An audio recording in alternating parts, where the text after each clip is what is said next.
One dead coach. One hidden secret. One scout caught between the truth and the career he built his life around. First at bat. A mystery thriller. Chapter 1. The rental sedan smelled like cheap vanilla air freshener, masking a decade of stale cigarette smoke. Deacon gripped the steering wheel, his knuckles white, driving deep into the humid heart of the SEC. The Mississippi heat warped the air above the asphalt, turning the two-lane highway into a shimmering mirage. He rolled his right ankle in slow, deliberate circles, keeping pressure on the gas pedal. Bone ground against bone. A familiar, sickening pop echoed in the footwell. Ty Cobb's ghost lived in his cartilage. 2 years in the show, an eternity ago, erased by a hotshot rookie sliding spikes high into second base. Now, Deacon drove mid-sized sedans through swamp towns to watch 19-year-old kids chase the same ghost. He turned off the highway and pulled into the crushed gravel lot of the Starlight Motor Inn. A rusted metal sign stood near the road, the neon tubing shattered. Management booked the rooms. Some corporate drone in a glass tower in Chicago used an algorithm to find the absolute lowest rate within a 5-mile radius of the university stadium. They saved $14 on the nightly rate, and Deacon got a mattress that felt like a canvas sack stuffed with doorknobs. Deacon killed the engine. He grabbed his canvas duffel bag from the passenger seat, stepped out, and took the heat full in the chest. It felt like breathing through a hot, wet towel. He checked in with an indifferent kid behind bulletproof glass, took a brass key with a heavy plastic tag, and found room 12 at the end of the breezeway. The room offered brown carpet, a humming mini-fridge, and a television bolted to the dresser. Deacon dropped his bag on the bed. He pulled off his polo shirt, soaked through the back, and tossed it into the corner. He walked into the bathroom, turned the faucet tap to cold, and splashed water over his face and neck. He stared at his reflection in the water-spotted mirror. 42 years old. Sun-baked skin, crow's feet carving deep lines around his eyes, and a jaw set with permanent tension. He kept his shoulders broad and his core tight with morning runs and hotel room push-ups, terrified of growing soft like the other scouts who lived on ballpark hot dogs and gas station pastries. He dried his face with a scratchy white towel. He pulled a clean black t-shirt from his duffel, grabbed his room key, and walked back out into the soup. 2 blocks down the road sat a cinder-block building painted matte black. No windows. A single neon sign above a heavy steel door glowed red, spelling out Miller's. Perfect. Deacon pushed the door open. The air conditioning rattled from a vent above the entryway, fighting a losing battle against the body heat of 24 regulars. The air smelled of spilled draft beer, fried food, and old sawdust. The floor stuck to the soles of his boots with every step. He found an empty stool at the far end of the scarred mahogany bar, his back to the wall, giving him a clear view of the room. The bartender, a thick guy with a salt and pepper beard and a faded Braves hat, walked over and tossed a cardboard coaster onto the wood. "Maker's neat," Deacon said. "Water back." The bartender nodded, grabbed a bottle from the well, and poured a heavy measure into a rocks glass. He set it down next to a sweating pint glass of ice water. Deacon pushed a $20 bill across the bar. "Keep a tab," Deacon said. 3 stools down, a woman sat hunched over the bar, tapping a cocktail napkin into shredded confetti. Deacon watched her in the mirror behind the bottles. She had dark hair pulled into a messy, frustrated knot. She wore a faded denim jacket over a white-ribbed tank top. Mid-40s. Her shoulders carried a tight, angry energy, like a coiled spring waiting to snap. She drained a rocks glass, slammed the heavy glass bottom onto the wood, and signaled the bartender. "Hit it again, Mac," she said. Her voice carried a smoky, gravelly edge. Mac walked over, picked up her glass, and shot her a look of mild concern. "You driving, Brenda?" "I'm walking," she snapped. "Pour the drink." Deacon took a slow sip of his bourbon. He let the burn travel down his throat, cutting through the dust of the road. He kept his eyes on the mirror. Brenda caught his reflection. She stopped shredding the napkin and locked eyes with him in the glass. Take a picture, she said, her tone flat and challenging. Last longer. Deacon turned his head, facing her directly. He offered a slow, easy shrug. Flash might break the mirror. Rough day. She let out a short, hollow laugh that sounded more like a cough. Rough decade. She picked up her fresh drink, took a long pull, and turned on her stool to face him. Her eyes were sharp, scanning him from the boots up to the black t-shirt. You look like a cop. Or a debt collector. You carry yourself too straight for this town. Ankles too bad to chase people, Deacon said. He lifted his glass. I just watch. A watcher. She dragged her glass through a puddle of condensation on the bar. Creepy.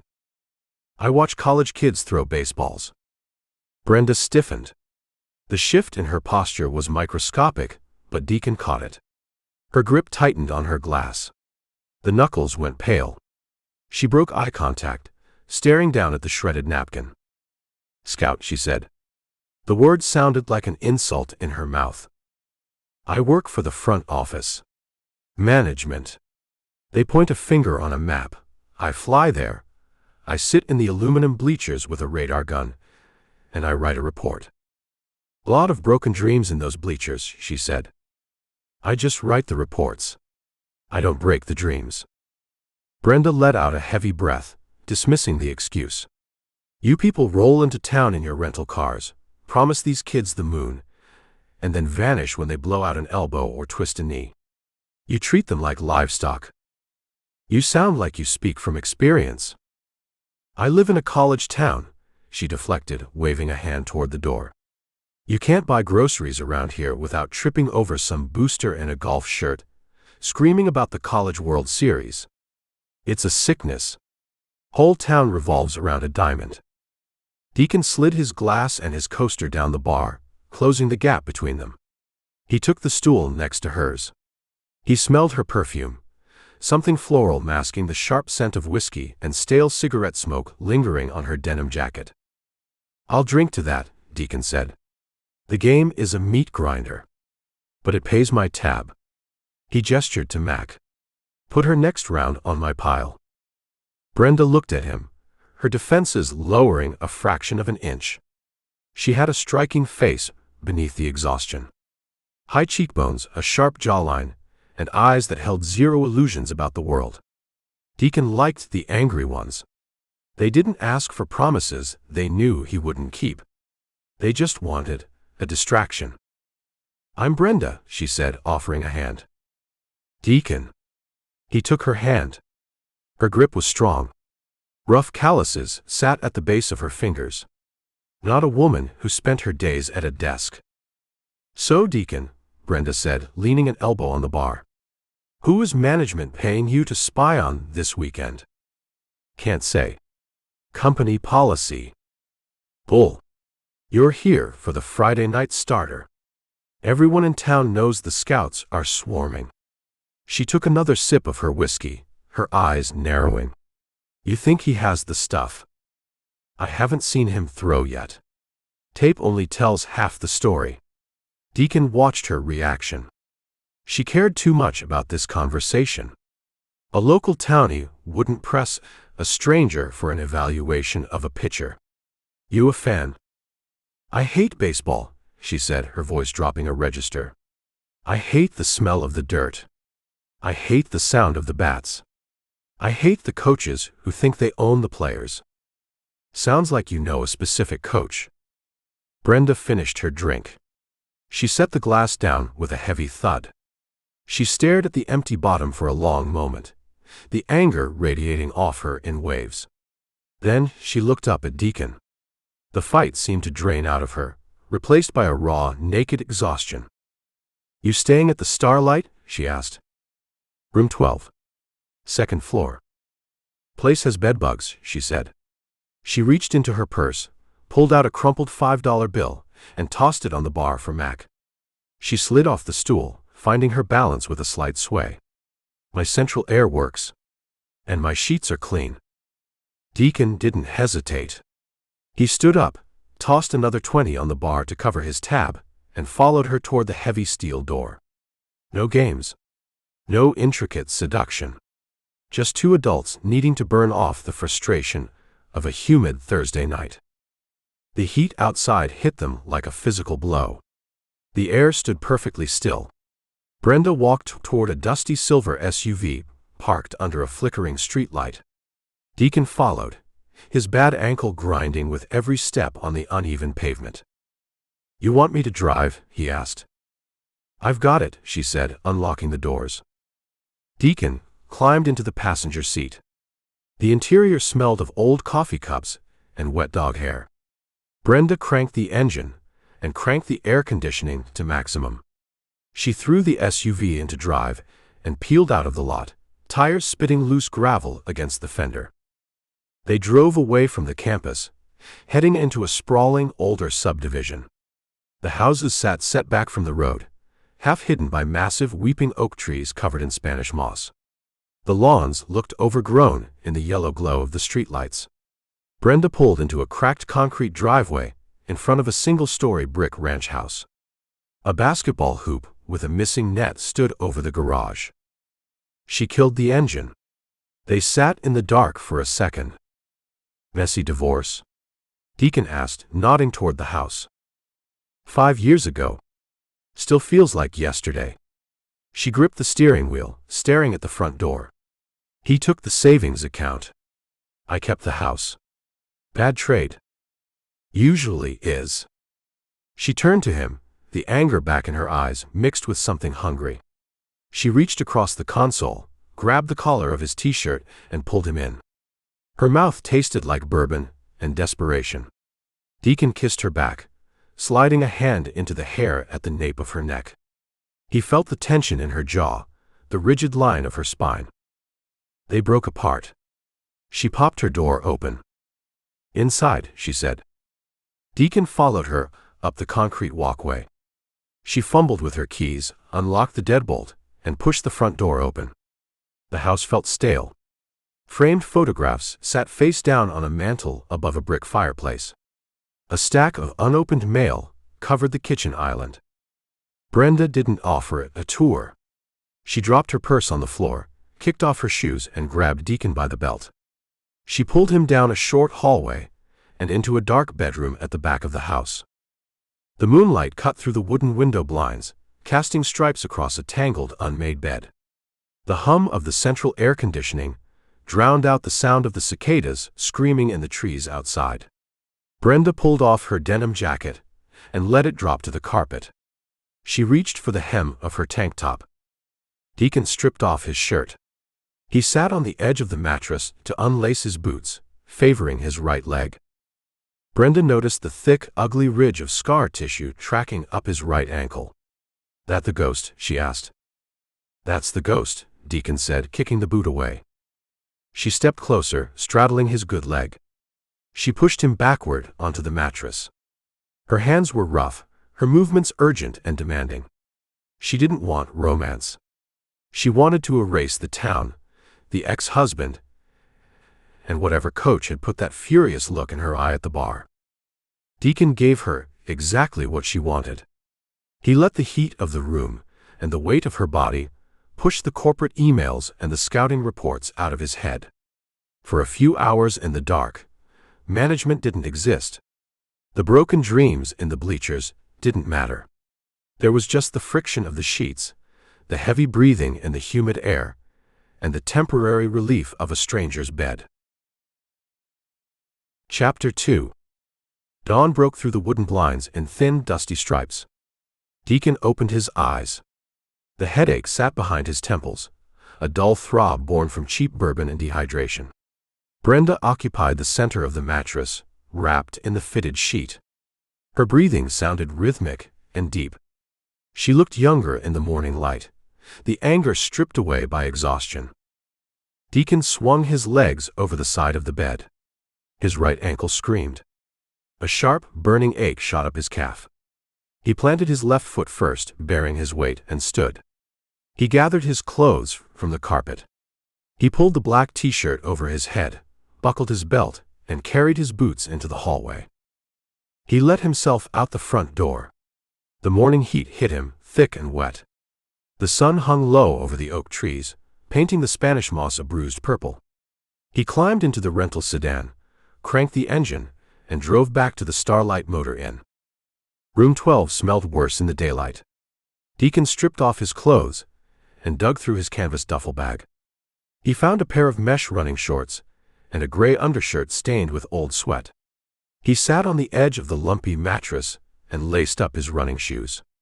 He pulled a thick rubber resistance band from the bag, looped it around the leg of the bolted-down dresser, and slipped his right foot inside. He worked the joint. Flex.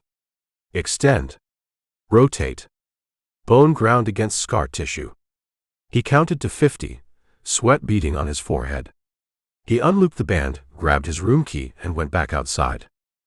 He started at a walk, heading toward the university campus. The town slept. Sprinklers ticked in rhythmic arcs across manicured front lawns. After 3 blocks, he picked up the pace, shifting into a heavy, uneven jog. The first mile felt like swallowing glass. The bourbon seeped from his pores. His lungs burned in the humid air. He pushed through the pain, establishing a rhythm. Left foot solid, right foot compromised. He passed the fraternity houses. Empty beer cans littered the front lawns. Banners hung from white columns, declaring allegiance to the university baseball team. The whole town worshipped the diamond. Management exploited that worship. They built multi-million-dollar television deals on the backs of 19-year-old kids, fueled by free tuition and false hope. Deacon reached the edge of campus. The manicured lawns ended, giving way to an overgrown stretch of pine trees and tall weeds. The asphalt path cracked and buckled over ancient tree roots. He stopped to catch his breath. He braced his hands on his knees, chest heaving. A rustling sound came from the brush. Deacon stood straight. He wiped the sweat from his eyes. A dog emerged from the weeds. It looked like a terrible mistake of genetics. Part terrier, part pit bull, with a wire hair coat the color of dirty dishwater. The left ear looked like someone took a bite out of it. A deep scar tracked across the dog's snout. The dog stopped in the middle of the path. It stared at Deacon. No growl. No wagging tail. Just a flat, calculating assessment. Deacon held his ground. He lowered his heart rate. "Tough night?" he asked. The dog sat. It scratched behind its good ear with a hind leg. Deacon took a step forward. The dog didn't flinch. Deacon dropped into a crouch. He extended the back of his hand. The dog leaned in, sniffed his knuckles, and gave a single abrasive lick. A frayed red nylon collar wrapped around the thick neck. A tarnished brass tag hung from a rusted ring. Deacon reached out and flipped the tag over. The engraved letters read Gus. Below the name and address, 441 County Road 9. "County Road 9, Deacon said. He pointed down the cracked asphalt path. "That way." Gus let out a short, puffing exhale and stood up. Deacon realized he carried zero leverage. A stray dog dictated the terms of this interaction. He stood and started walking back toward the commercial edge of campus. Gus trotted beside him, matching his uneven, limping stride. They reached a main intersection. A square, flat-roofed diner called the Varsity Grill sat on the corner. The neon open sign buzzed in the window. A drive-through speaker box stood next to a cracked menu board. Deacon walked up to the speaker. Gus sat on the concrete next to his sneakers. A static-filled voice crackled from the box. "Welcome to the grill. Go ahead." "2 plain hamburger patties," Deacon said. "No buns. No salt. Large ice water." He paid at the window, with a damp $5 bill pulled from his shorts pocket. The teenager in the window wore a backwards baseball cap and looked half asleep. He handed Deacon a paper bag and a styrofoam cup. Deacon carried the food to the curb. He opened the bag and placed the 2 meat patties on the wrapper. Gus didn't lunge. The dog waited for Deacon to step back, then devoured the meat in 3 massive bites. Deacon poured the ice water into the empty styrofoam lid and set it down. Gus lapped it up, spilling half the water on the concrete. "Breakfast of champions," Deacon said. They hit the road again.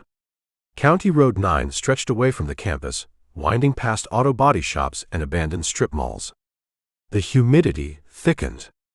The morning sun baked the asphalt. Deacon felt a blister forming on his right heel. He ignored it. 2 miles out of town, the commercial buildings vanished, replaced by overgrown lots and rusted chain-link fences. Deacon checked the address numbers on the battered mailboxes. Number 441 sat at the end of a long, rutted dirt driveway. A faded plywood sign hung from a tilted post, "Second Chance Animal Rescue." The property looked like a war zone. Sections of the chain-link fence leaned at 45-degree angles, propped up by rotted wooden beams.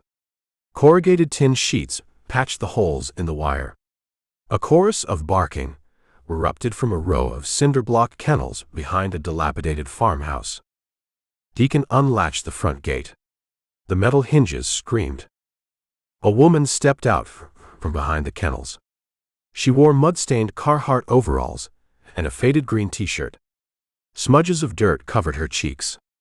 She carried a heavy steel bucket in each hand. She stopped and stared at Deacon, her eyes dropping to the scruffy dog standing at his side. "Gus," she said. The relief in her voice cut through the barking.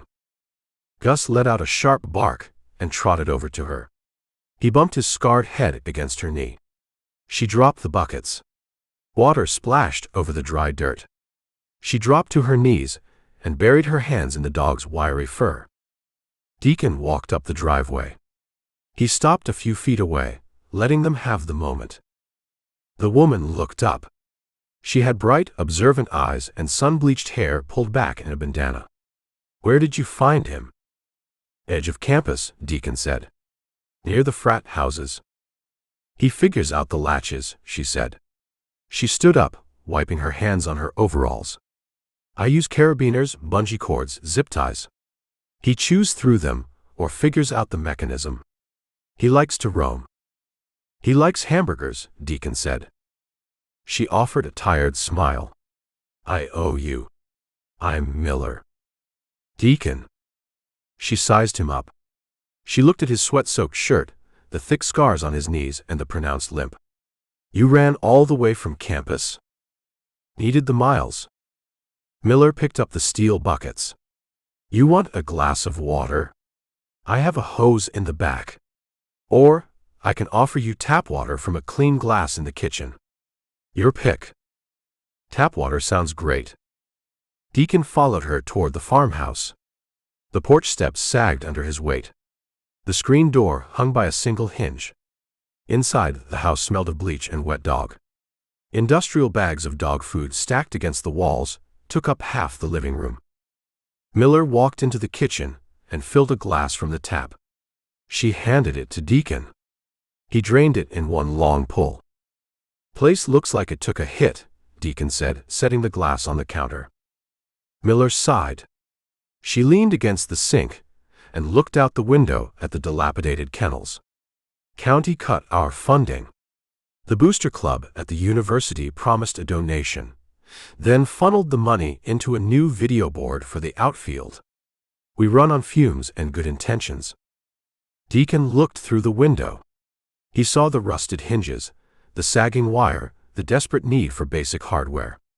Management spent more on his per diem for meals than this place saw in a month. "You need better latches," Deacon said. "I need a miracle," Miller said. "But latches would be a start. Is there a hardware store in town?" Miller narrowed her eyes. "There's a Tractor Supply on Highway 10. "Why?" "Make a list," Deacon said. "Hinges, carabiners, wire cutters, steel mesh. Whatever you need." Miller crossed her arms. Her demeanor shifted, the gratitude replaced by a hard, defensive edge. "I don't take charity from strangers. And I definitely don't take it from guys who look like debt collectors." "I'm a scout," Deacon said. "Baseball." She spat the word. "You guys take all the money out of this town. You suck the oxygen out of the room." "I agree," Deacon said. I work for the front office. Management. They have an unlimited expense account designed to bribe high school coaches and buy steak dinners for greedy parents. I figure we can divert some of that budget to fix your fence." Miller stared at him. She searched his face for the punchline. "You want to commit corporate fraud for a dog pound?" "I want to expense a box of steel hinges," Deacon corrected. "Call it a community outreach initiative. Management loves positive public relations." Miller uncrossed her arms. A small, genuine smile broke through the dirt on her face. "You carry a corporate card?" "Platinum," Deacon said. "I need 50 feet of chain link," Miller said, her voice gaining traction. "I need bags of concrete to set new posts. I need heavy-duty padlocks." "Write it down." Deacon pulled his phone from his pocket. He checked the time. 7:40. He had less than 2 hours before he needed to be at the stadium to watch Mercer Sample throw his warm-up session in the bullpen. He needed to shower, put on a clean polo shirt with a corporate logo, and pretend to care about the game. Miller grabbed a pen and a crumpled receipt from the counter. She started writing, pressing hard against the paper. Gus trotted into the kitchen, his nails clicking against the linoleum floor. The dog sat down next to Deacon's leg and leaned his heavy head against Deacon's calf. Deacon reached down and scratched the dog behind his good ear. "I have to go to the stadium," Deacon said. "I have a pitcher to evaluate. I'll take the list, hit the supply store, and drop the gear off in your driveway this afternoon." Miller tore the receipt in half and handed him the list. "Why are you doing this?" Deacon looked at the list. He folded the paper and slid it into his pocket. He thought about the pristine glass tower in Chicago. He thought about the algorithm that put him in a roach motel. He thought about Brenda, furious and broken in her empty house. "I like dogs," Deacon said. He walked out the front door, the screen door banging shut behind him. The heat outside felt heavier now, pressing down on the dirt driveway. He jogged back toward the road, his ankle grinding, preparing to face the pristine artificial green grass of the university stadium. Chapter 3. Deacon parked his rental sedan in front of room 12 and killed the engine. He walked into the stagnant air of the motel room and headed straight for the bathroom. He turned the shower handle all the way to the blue sea, the pipes shuddered, spitting rust-colored water for 3 seconds before turning clear. He stood under the freezing spray, letting the temperature shock the dull ache out of his temples. He stepped out, dried off with a towel the size of a postage stamp, and opened his duffel bag. Management enforced a dress code. They called it maintaining the corporate standard in the field. Deacon called it a target on his back. He pulled out a navy blue performance polo. The fabric felt slick and unnatural, designed to wick sweat but always managing to trap the heat against his skin. A small silver logo sat embroidered over the left breast, a stylized diamond inside a corporate shield. It signaled to every parent, coach, and desperate player that a man with a checkbook had arrived. Deacon tucked the polo into a pair of khaki slacks, slipped on a pair of leather loafers, and grabbed his sunglasses. He looked like an insurance adjuster. He hated the reflection in the mirror. He drove back toward campus, leaving the broken fences and stray dogs of County Road 9 behind. The university stadium dominated the skyline. It looked like a concrete cathedral. Steel light towers reached into the hazy morning sky. Massive brick columns supported a grandstand capable of holding 10,000 fans. The Booster Club spared zero expense. They imported special clay for the infield and engineered a drainage system that could handle a monsoon. The town poured millions into the dirt, while places like Miller's Rescue begged for scrap metal. Deacon flashed his corporate badge at the attendant guarding the VIP lot. The kid in the security polo waved him through, without breaking eye contact with his phone. Deacon parked near the home clubhouse entrance. He grabbed his clipboard and a radar gun from the passenger seat. He walked through the concrete tunnels beneath the grandstand. The air down here held a permanent chill, trapped beneath thousands of tons of concrete. It smelled of stale draft beer, peanut shells, and industrial bleach. He heard the rhythmic thwack of a commercial sprinkler system watering the outfield grass. He emerged from the tunnel into the lower seating bowl. The field spread out before him, a massive expanse of flawless green Bermuda grass cut into a perfect checkerboard pattern. The chalk lines glowed bone white in the morning sun. Deacon walked down the aisle, his leather loafers slipping on the peanut husks littering the concrete steps. He reached the field level and headed down the left field line toward the home bullpen. He expected to hear the pop of a leather mitt. Mercer Sample scheduled a 9:30 warm-up session to test his grip on a new breaking ball.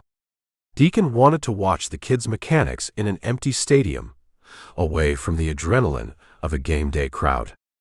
He wanted to see if the kid favored his shoulder when nobody watched. The bullpen sat enclosed by an 8-foot chain-link fence covered in green windscreen material. A heavy gate secured the entrance. Deacon pushed the gate. The latch clicked open. Silence greeted him. No pitcher. No catcher. Deacon stepped onto the red clay. He walked past the first pitching mound, his eyes scanning the enclosed space. A bucket of scuffed practice baseballs sat overturned near the backstop. A towel hung over the chain-link wire. He rounded the second mound and stopped. A man lay face down in the dirt behind home plate. He wore a gray university baseball t-shirt, athletic shorts, and turf shoes. Blood pooled around his head, soaking into the red clay, turning the dirt into a dark, viscous mud. A silver aluminum fungo bat lay 2 feet away from the body. The barrel of the bat carried a deep dent. Thick crimson smears coated the taped handle. Deacon didn't gasp. His heart rate didn't spike. A cold, heavy resignation settled into his chest. He spent his life avoiding the chaotic, messy reality of other people's problems. Now, a dead body blocked his path to a completed scouting report. Management despised complications. A murder investigation in the middle of a recruiting trip meant delayed flights, police statements, and endless conference calls with the legal department. Deacon set his clipboard and his radar gun on the wooden bench against the fence. He stepped carefully around the overturned bucket of baseballs, avoiding the expanding pool of blood. He crouched next to the body. He recognized the thinning blonde hair and the thick neck. Coach Baker. The pitching coach. Deacon saw Baker on tape, screaming at umpires and pacing the dugout during the regional playoffs. Deacon reached out and pressed 2 fingers against the side of Baker's neck. The skin felt cool and rigid. No pulse. The blood in the dirt looked thick, beginning to congeal. Baker took the hit hours ago, sometime in the dark. Deacon stood up. He pulled his phone from his pocket, wiped a smudge of sweat from the screen, and dialed 911. University dispatch, a flat voice answered. "I need police and an ambulance at the University baseball stadium," Deacon said. "Left field home bullpen. Found a body." "Sir, are you with the victim? Is the person breathing?" "Victim is a male in his 40s. He took a baseball bat to the skull. He is not breathing. Send a detective." Deacon ended the call. He didn't pace. He didn't contaminate the scene. He walked back to the wooden bench, sat down next to his radar gun, and waited. The heat climbed, trapping the metallic smell of blood inside the enclosed bullpen. 15 minutes later, the stadium gates rattled. Heavy boots hit the concrete concourse. 2 uniformed patrol officers jogged down the aisle, hands resting on their utility belts.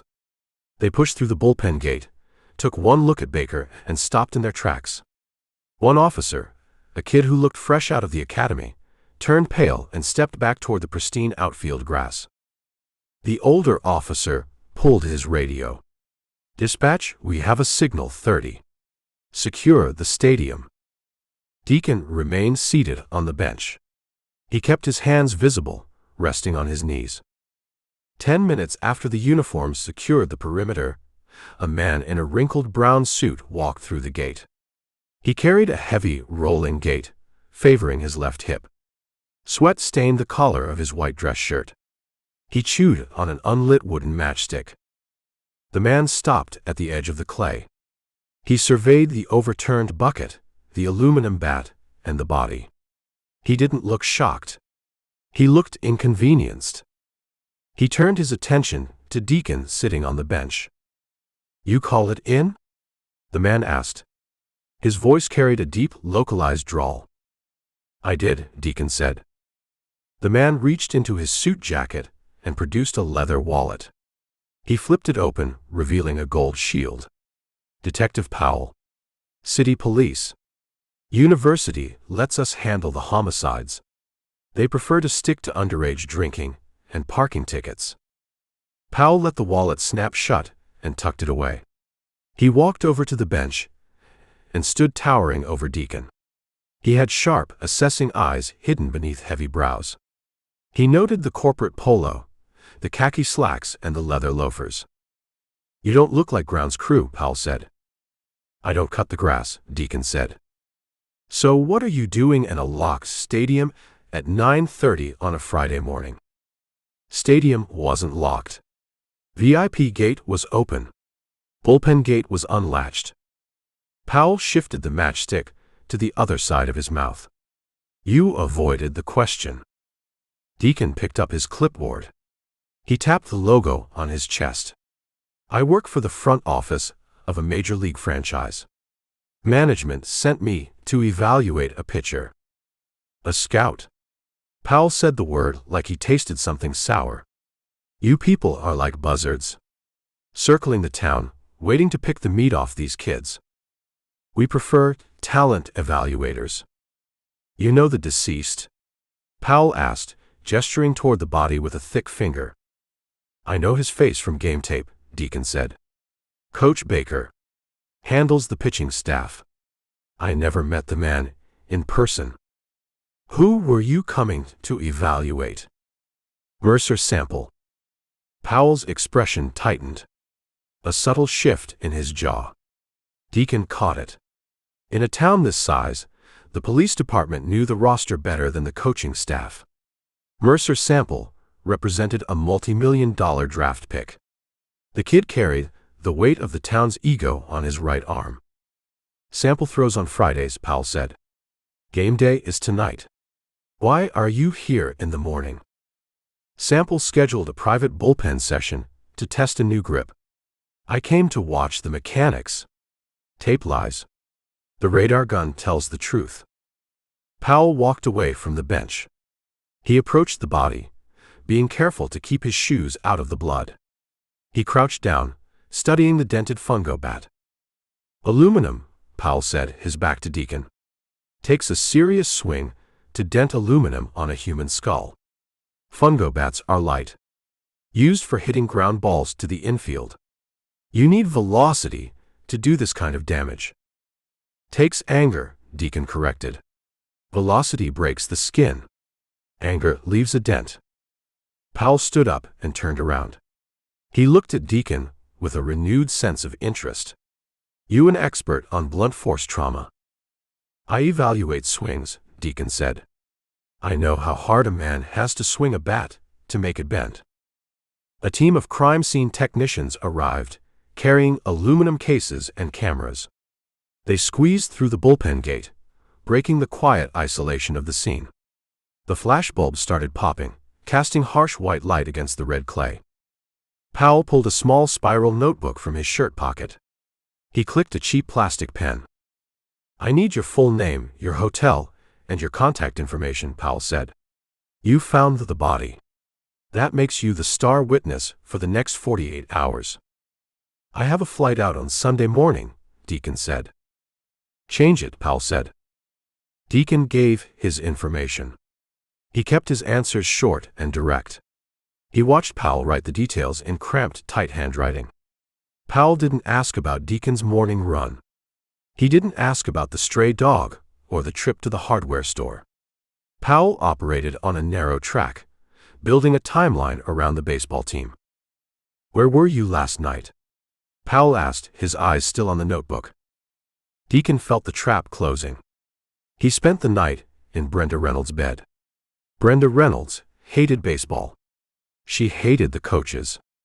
And she lived in a town where everyone knew everyone else's business. Starlight Motor Inn, Deacon lied smoothly. Room 12. Drank a glass of tap water and watched cable news until I passed out. Powell looked up. He studied Deacon's face, searching for a tell. Deacon held the gaze, his expression a blank slate of corporate indifference. He perfected that look in endless meetings with management, nodding along while vice presidents talked about synergy and market expansion. Starlight is a dump, Powell said. Management has a tight travel budget. I'll have a uniform escort you back to your rental car, Powell said, closing the notebook. Do not leave the city limits. Do not go near the coaching staff. Do not attempt to contact Mercer Sample. We have a dead coach and a compromised athletic program. The university president is going to want a fast resolution. I don't need a corporate scout muddying the water. I just want to write my report and go home, Deacon said. Then stay out of my way. Deacon picked up his radar gun. He walked out of the bullpen, leaving the metallic smell of blood and the popping flashbulbs behind. The uniformed officer led him back through the cold concrete tunnels. He reached the VIP lot. The sun hammered the asphalt. The heat felt oppressive, wrapping around him like a wet blanket. He unlocked his sedan, climbed inside, and threw the clipboard onto the passenger seat. He gripped the steering wheel. He lied to a homicide detective to cover for a woman he met at a dive bar 12 hours ago. Management fired scouts for far less. If the front office caught wind of a police investigation involving one of their evaluators, they would sever his contract before lunchtime. He reached into his pocket and pulled out the hardware store list Miller gave him. He stared at the crumpled paper. He needed to fix a dog fence. He needed to track down a 19-year-old pitcher with a secret shoulder injury. And he needed to figure out who swung that fungo bat before Detective Powell connected the dots, leading straight to Brenda's front door. Deacon dropped the car into drive and hit the gas. The ghost in his ankle throbbed with every mile. Chapter 4. The automatic doors of the Highway 10 tractor supply parted. A wall of air conditioning hit Deacon in the chest. It provided a brief, glorious reprieve from the Mississippi sun. The massive warehouse smelled of rubber tractor tires, dry alfalfa, and chemical fertilizer. Fluorescent lights buzzed near the corrugated metal ceiling. Deacon grabbed a flatbed metal cart. Its wheels shrieked against the polished concrete floor.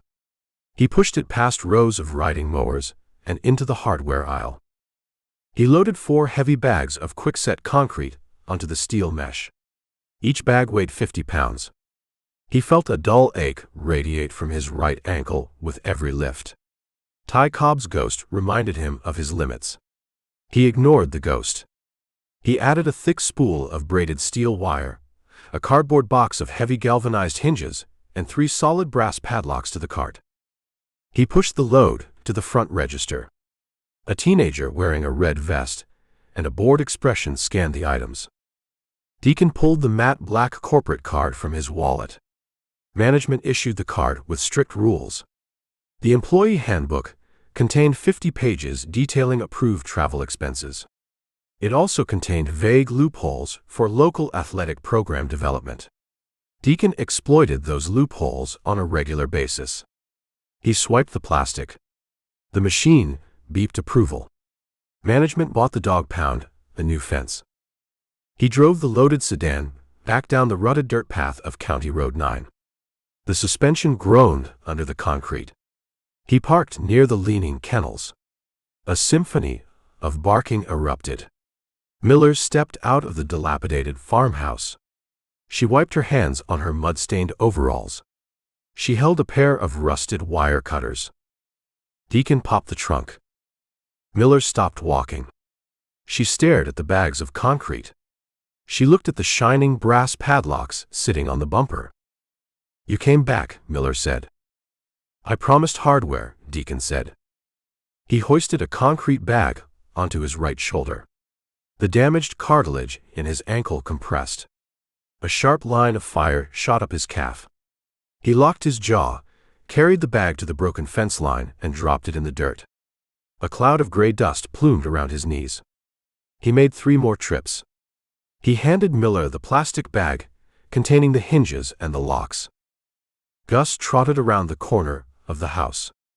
The scruffy dog bumped his scarred snout against Deacon's knee. Deacon crouched and scratched the coarse fur behind the dog's torn ear. "This covers the list," Miller said. She examined the heavy brass locks. "These cost $40 apiece. The concrete is premium grade." "Management insists on quality," Deacon said. "I owe you. You owe the front office in Chicago. I suggest you write them a thank you note. Address it to the accounting department. It will confuse them." Miller managed a small, genuine laugh. "You do not act like a scout. The scouts I meet wear bad suits and lie through their teeth." "I wear bad polos and tell the truth when it serves me," Deacon said. He stood. Gus let out a single bark. Deacon pointed a finger at the dog. "Stay out of the frat houses." He drove back toward the campus perimeter. He needed a meal. He needed a beer. Above all, he needed to gauge the panic level within the university baseball program. A dead pitching coach disrupts a season. It creates chaos. Chaos meant erratic behavior from draft prospects. He pulled into the paved lot of a sprawling brick building named the Varsity Club. The Booster Club funded the establishment. It served as a sanctuary for the coaching staff, the wealthy alumni, and the local politicians. Deacon parked the rental car and walked through the heavy wooden double doors. The interior resembled a museum dedicated to the town's ego. Framed jerseys covered the dark oak walls. A massive bronze bulldog statue stood near the hostess stand. The air smelled of charred steaks, expensive cigars, and spilled draft beer. It felt miles away from the sawdust floors of Miller's dive bar. Deacon bypassed the hostess and found an empty stool at the polished mahogany bar. He ordered a ribeye, medium rare, and a local IPA. 3 stools down the bar, a man sat hunched over a rocks glass. The man wore a gray university coaching polo. Deacon recognized the profile from the team media guide. Assistant Coach Evans. Evans handled the infielders and managed the recruiting logistics. He looked haggard. Dark circles hung under his bloodshot eyes. His hands had a noticeable tremor as he lifted the glass to his mouth. Deacon grabbed his condensation-covered pint glass. He slid down the bar and took the stool next to Evans. "Rough morning for the program," Deacon said. Evans flinched. He turned his head and squinted. He processed the corporate polo and the athletic build. "You one of the bloodsuckers?" "Deacon. I work for management. Came down to put eyes on sample." Evans let out a harsh, bitter bark of laughter.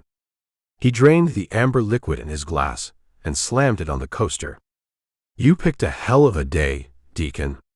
The whole machine is broken." "I heard about Baker," Deacon said. "Cops locked down the stadium." Evans signaled the bartender for a refill. "That detective, Powell. The man is a menace. He locked the entire coaching staff in the film room for 3 hours. Grilled every one of us. Treated us like a cartel." "Standard procedure," Deacon said. "They have to clear the inner circle." "Baker made his own bed," Evans said. He lowered his voice. The bartender set a fresh drink on the bar. "Baker rubbed people the wrong way. He pushed the pitchers too hard. He talked trash to the parents. He owed money to some bad people." Powell asked about the bookies? Evans shot Deacon a sharp, paranoid look. "You hear things." "I evaluate talent," Deacon said. "That includes evaluating the people coaching the talent." Baker carried a reputation. Evans took a sip of his drink. He stared at the rows of liquor bottles reflecting in the mirror behind the bar. Powell did not care about the gambling debts. Powell wanted to know about the argument. What argument? Yesterday afternoon, Evans said. He leaned over the bar, bridging the gap between their stools. The smell of fear and cheap whiskey radiated off his skin. After practice, out in the VIP parking lot, Baker got into a massive screaming match. With a bookie? With a mother? Evans shook his head in disbelief. Crazy woman.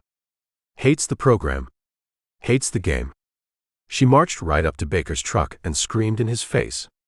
Told him to stay away from her son.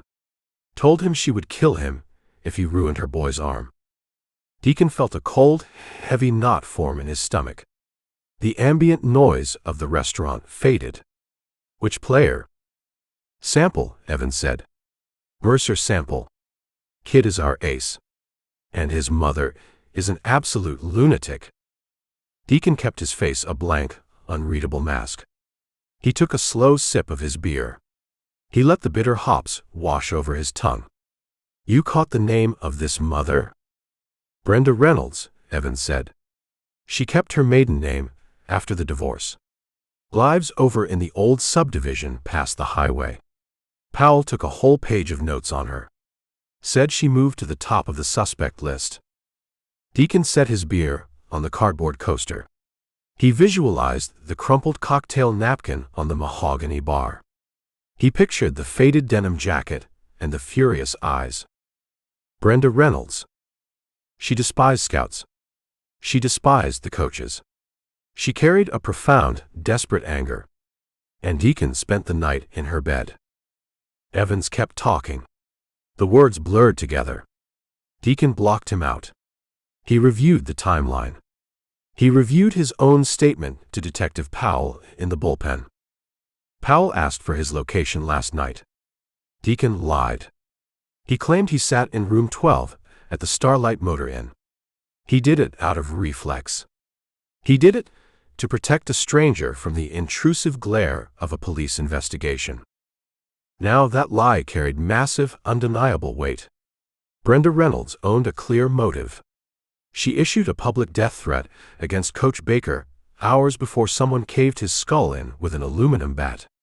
Powell had the means, the motive, and the opportunity to arrest her. Brenda had one defense. One alibi. A corporate scout who could place her in a bed miles away from the stadium at the time of the murder. To clear her name, Deacon had to walk into the police station and admit he lied to a homicide detective during a murder investigation. Management would receive a copy of the police report. The front office would terminate his contract before the ink dried. They would pull his corporate card, void his pension, and blackball him from the league. His dream of a desk job in Chicago would vanish. The bartender delivered the ribeye steak on a hot ceramic plate. The meat sizzled. The smell of charred fat filled the air. Deacon stared at the steak. He felt no hunger. He pulled a $100 bill from his wallet. He dropped the cash next to his plate. Lunch is on management, Deacon said to Evans. Evans looked at the cash, confused. You aren't eating? I have to evaluate a prospect, Deacon said. He walked away from the bar. He pushed through the heavy wooden double doors and stepped back into the suffocating heat of the afternoon. He needed to find Brenda. He needed to find her before Detective Powell kicked down her front door and slapped cold steel cuffs on her wrists. He climbed into the rental sedan. He jammed the key into the ignition. He pulled out of the lot, his tires squealing against the hot asphalt. He aimed the car toward the old subdivision. The drive back to Brenda's neighborhood felt longer than the night before. The afternoon sun baked the interior of the rental car. The vanilla air freshener smelled like burning chemicals in the heat. Deacon rolled the windows down. He let the oppressive, humid wind rip through the cabin.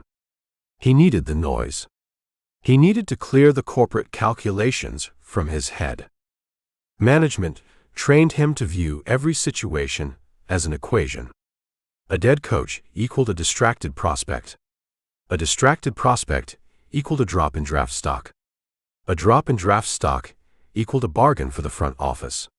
Human lives held no value in the equation. Brenda Reynolds did not fit on a spreadsheet. She carried the weight of a broken marriage and a son trapped in a corrupted system. Detective Powell viewed her as a convenient scapegoat. An angry, divorced mother provided a neat, tidy narrative for the university president and the local press. Deacon navigated the winding residential streets. The weeping oak trees cast long, distorted shadows across the cracked pavement. He turned onto her street. He spotted the single-story brick ranch house. He hit the brakes. 2 police cruisers sat parked in the cracked concrete driveway. The red and blue light bars flashed against the front windows. Deacon pulled the sedan to the curb. He killed the engine. The equation collapsed. Chapter 5. Deacon sat in the driver's seat of the rented sedan. He kept his foot pressed against the brake pedal, though the engine sat dead. The red and blue lights from the twin police cruisers washed over the weeping oak trees. The strobing colors cast erratic, violent shadows across Brenda's overgrown front lawn. He stayed a full block away. He parked tight against the curb, hidden in the shade of a massive magnolia tree. Detective Powell stood on the concrete porch of the brick ranch house. He chewed a fresh wooden matchstick. He watched a uniformed patrolman lead Brenda out the front door. The steel handcuffs pinned her wrists behind her back. She wore the same faded denim jacket from the night before. She did not hang her head. She did not cry. She marched down the cracked concrete walkway with a stiff, defiant spine. Her eyes burned holes in the thick afternoon heat. The uniform placed a hand on the crown of her head and guided her into the back of the second cruiser. The heavy rear door slammed shut. The metallic thud echoed down the quiet suburban street. Front curtains twitched in the neighboring houses. The town fed on gossip, and Powell just provided a feast. Deacon gripped the steering wheel. The cheap faux leather felt slick with his sweat. He possessed the power to stop the cruisers. He just needed to open his car door, walk up to Detective Powell, and declare his alibi. He spent the night in her bed. He heard the cicadas scream in her backyard. He felt the central air conditioning hum through the floorboards. He knew she did not drive to the stadium and cave Baker's skull in with an aluminum bat. He also knew Powell would arrest her regardless of his testimony. Powell operated on optics and municipal politics. An angry ex-wife making public death threats offered a perfect, digestible narrative for the local evening news. A corporate baseball scout claiming a one-night stand offered a messy complication. Powell hated complications. Furthermore, management would receive a copy of the official police report. The front office monitored police blotters in every college town with a top-tier prospect. Fletcher, the vice president of player personnel, would see Deacon's name. Fletcher would terminate Deacon's contract before the ink dried. Management fired scouts for far less. They pulled the corporate card, voided the pension, and blackballed the offender from the league. Deacon's dream of a permanent desk job in the Chicago office would vanish. The cruisers pulled away from the house. They turned the corner. The sirens remained silent. The flashing lights faded into the glare of the Mississippi sun. Deacon shifted the transmission into drive. He turned the sedan around and headed in the opposite direction. He drove to a cinder-block gas station on the edge of the state highway. The air inside the store smelled of stale hot dogs and industrial floor wax. He pulled a damp $20 bill from his wallet. He purchased a large black coffee in a styrofoam cup and a prepaid cellular phone wrapped in hard clamshell plastic. He walked back to the baking interior of the rental car. He ripped the plastic packaging open with his teeth. He popped the lithium battery into the back of the cheap handset and tossed the plastic debris onto the floorboard. His corporate smartphone buzzed in his pocket. He pulled it out and checked the digital screen. The caller ID displayed a Chicago area code. Management. Deacon took a sip of the scalding black coffee. He hit the green icon and pressed the glass screen against his ear. Deacon, Fletcher said. The vice president wore tailored Italian suits, drank imported bottled water, and viewed the game of baseball as a massive stock portfolio. His voice lacked any trace of human concern. He spoke in clipped rhythmic bursts. I am on the ground, Deacon said. I saw the news alerts, Fletcher said. Local police found a body in the university stadium. Pitching coach. What is the status of the asset? The asset.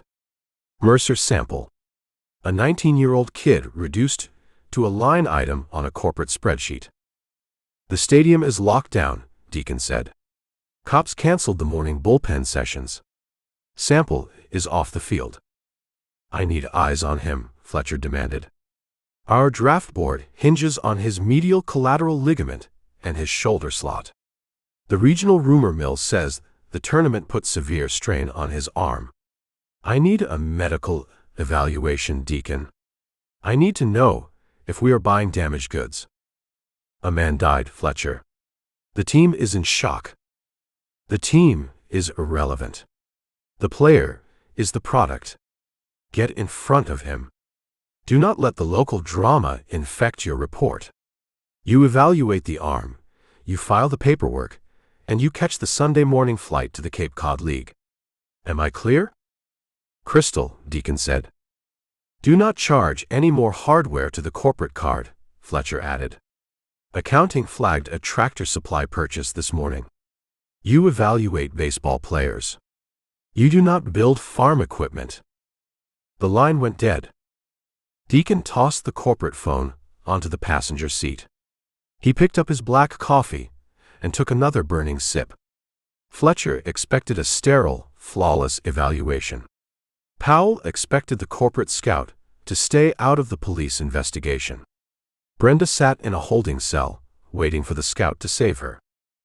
Deacon put the sedan in gear. He merged onto the highway. He did not aim the car toward the university. He needed physical labor.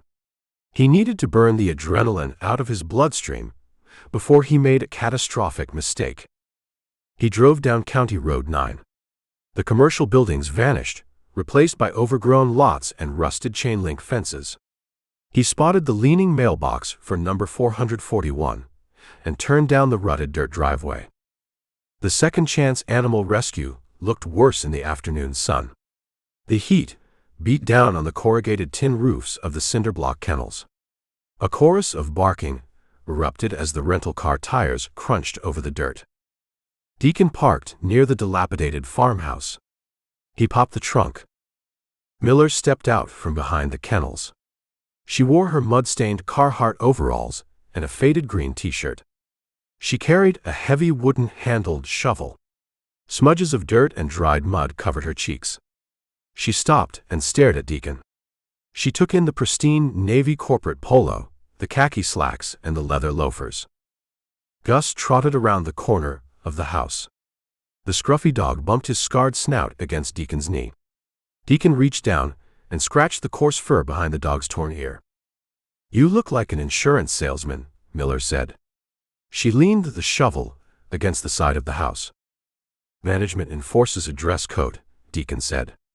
He walked to the rear of the car and lifted the trunk lid. I brought the hardware. Miller walked over to the bumper. She looked at the 4 heavy bags of quickset concrete, the spool of braided steel wire, the box of galvanized hinges, and the 3 solid brass padlocks. You actually bought it, Miller said. Her voice carried genuine surprise. I promised, Deacon said. He stripped the navy corporate polo over his head. He tossed the expensive shirt onto the back seat of the car. He stood in his gray undershirt. He hoisted a 50-pound concrete bag onto his right shoulder. The damaged cartilage in his ankle compressed. A sharp line of fire shot up his calf. He locked his jaw, carried the bag to the broken fence line, and dropped it in the dirt. A cloud of gray dust plumed around his knees. He made 3 more trips. He handed Miller the plastic bag containing the hinges and the locks. "These locks cost $40 apiece," Miller said. She turned a heavy brass padlock over in her palm. "The concrete is premium grade. Management insists on quality." Miller managed a small, tired laugh. "You do not act like a scout. The scouts I meet wear bad suits and lie to high school kids." "I wear bad polos and tell the truth when it serves me," Deacon said. He looked at the sagging chain-link fence. A wooden corner post, leaned at a 45-degree angle, rotted through at the base. "We need to pull that post," Deacon said, pointing at the rotting wood. "We need to dig a new hole and set a steel pipe with the concrete." Miller raised an eyebrow. "You want to dig post holes in 100-degree heat?" "I need a distraction," Deacon said.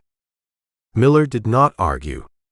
She walked to the side of the farmhouse and retrieved a heavy iron digging bar and a post hole digger. She handed the digging bar to Deacon. They worked in silence. Deacon drove the heavy iron bar into the sun-baked dirt, breaking the hard clay. He welcomed the physical strain. The impact sent shockwaves up his arms, rattling his teeth. It grounded him. It pushed the image of Brenda in handcuffs out of his mind. Miller followed behind him with the post-hole digger, scooping the loose dirt and tossing it aside. Gus sat in the shade of the farmhouse porch, watching them work, his tongue hanging out. Sweat soaked through Deacon's undershirt. Dirt coated his arms and face. His blistered right heel rubbed raw against the leather of his loafer. He ignored the pain. They cleared a 3-foot hole. Miller dragged a heavy steel pipe from a pile of scrap metal near the kennels. They dropped the pipe into the hole. "Hold it plumb," Miller commanded. Deacon gripped the hot steel pipe with both hands. He locked his arms, keeping the post perfectly vertical. Miller sliced a bag of concrete open with a pocket knife. She dumped the dry gray powder into a metal wheelbarrow. She grabbed a garden hose, sprayed water into the powder, and began mixing the sludge with her shovel. She worked with brutal practiced efficiency. She wheeled the barrow over to the hole and tipped the bucket. The heavy, wet concrete poured into the void around the steel pipe. It hit the dirt with a wet slap. Deacon maintained his grip on the pipe. He watched her tamp the wet concrete down with the blade of the shovel, removing the air pockets. "You look like a man running from the law," Miller said. She did not look up from her work. She kept her eyes on the concrete. "I evaluate baseball talent," Deacon said. "Sometimes the job gets complicated." "Uh-huh." Miller tossed the shovel into the empty wheelbarrow. "You showed up this morning looking for a stray dog. You bought 50 pounds of concrete on a corporate card. Now you stand in my yard, sweating through your shirt, trying to dig a hole to China. You have a problem." "A woman got arrested," Deacon said. The words slipped out. The physical labor lowered his defenses. Miller stopped moving.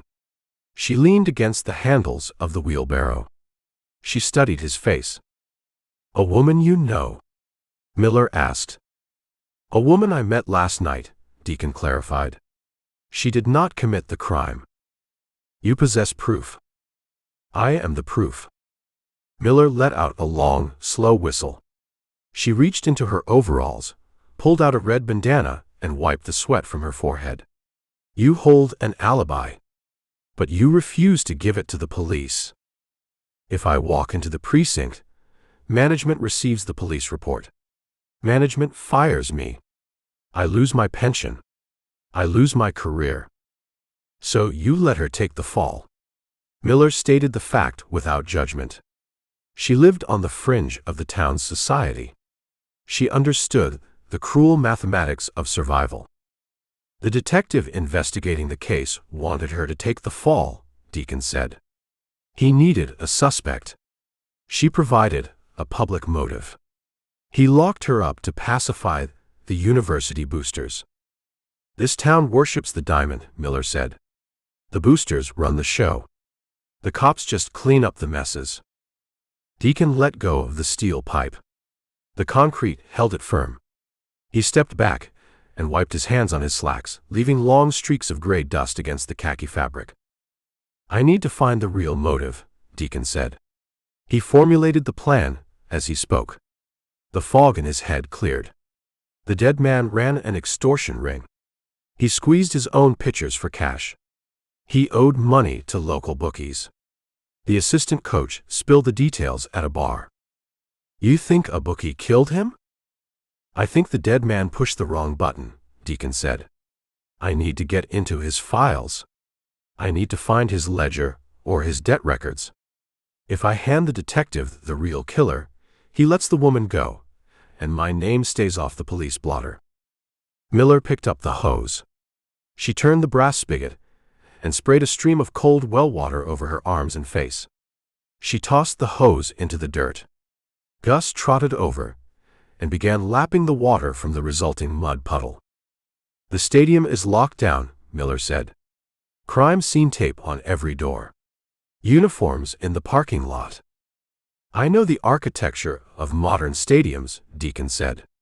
Management builds them with the same blueprints. I know the blind spots. Deacon walked to the hose. He rinsed his arms, letting the freezing water shock his system. He drank straight from the nozzle. The metallic taste of the well water cut through the dry cotton in his mouth. He shut the spigot off. He walked back to the rental car. He grabbed his clean navy corporate polo from the back seat. He pulled it over his head, covering the sweat and dirt on his undershirt. He checked his reflection in the side mirror. He looked battered, but the corporate shield remained intact. You need any more post holes, Doug? Deacon asked. The concrete needs to cure, Miller said. Go break into your baseball stadium, Scout. Try not to get arrested. I cannot afford your bail. Deacon offered a brief nod. He climbed into the driver's seat.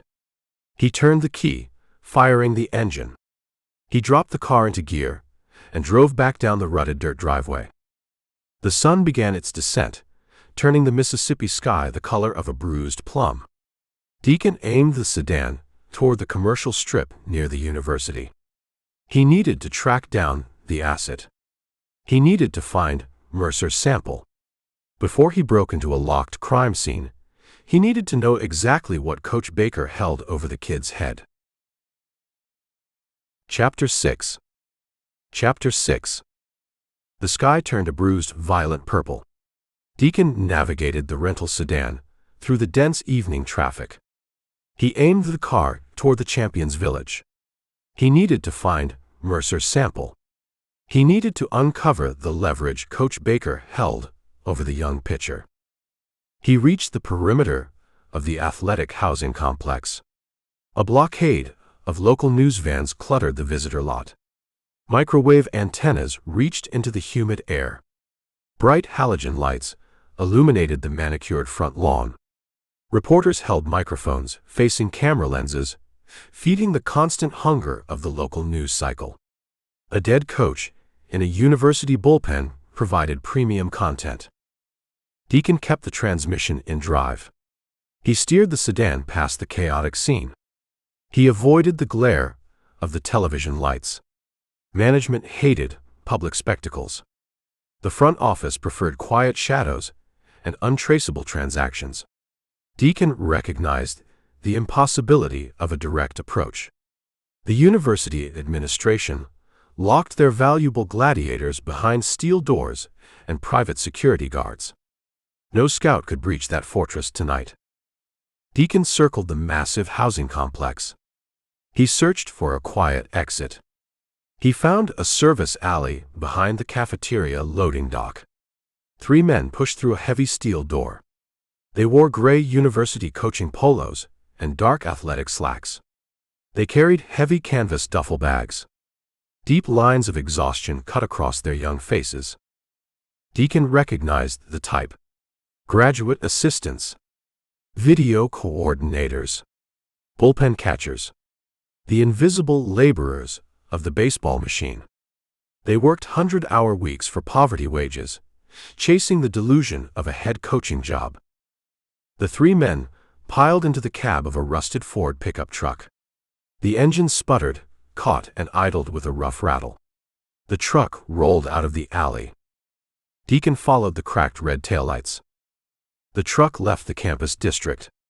It traveled 2 miles down a neglected access road and parked in a gravel lot outside a windowless cinder-block building. A flickering neon sign hung above the steel entrance door. The sign read, "The Iron Horse." Deacon parked the rental sedan in the shadows near a rusted dumpster. He killed the engine. He stepped into the thick, suffocating heat. His right ankle throbbed. The morning miles and the afternoon fence construction demanded a toll. He ignored the pain. He walked to the steel door and pulled it open. The interior of the bar smelled of stale cigarette smoke, spilled draft beer, and ammonia. A scarred wooden bar stretched across the back wall. Tarnished brass rails lined the floor. A jukebox in the corner played a mournful country song. The air conditioning unit rattled, losing a permanent battle against the Mississippi heat. Deacon scanned the room. The three young coaches occupied a circular booth in the far corner. They slouched against the cracked red vinyl cushions. They looked shattered.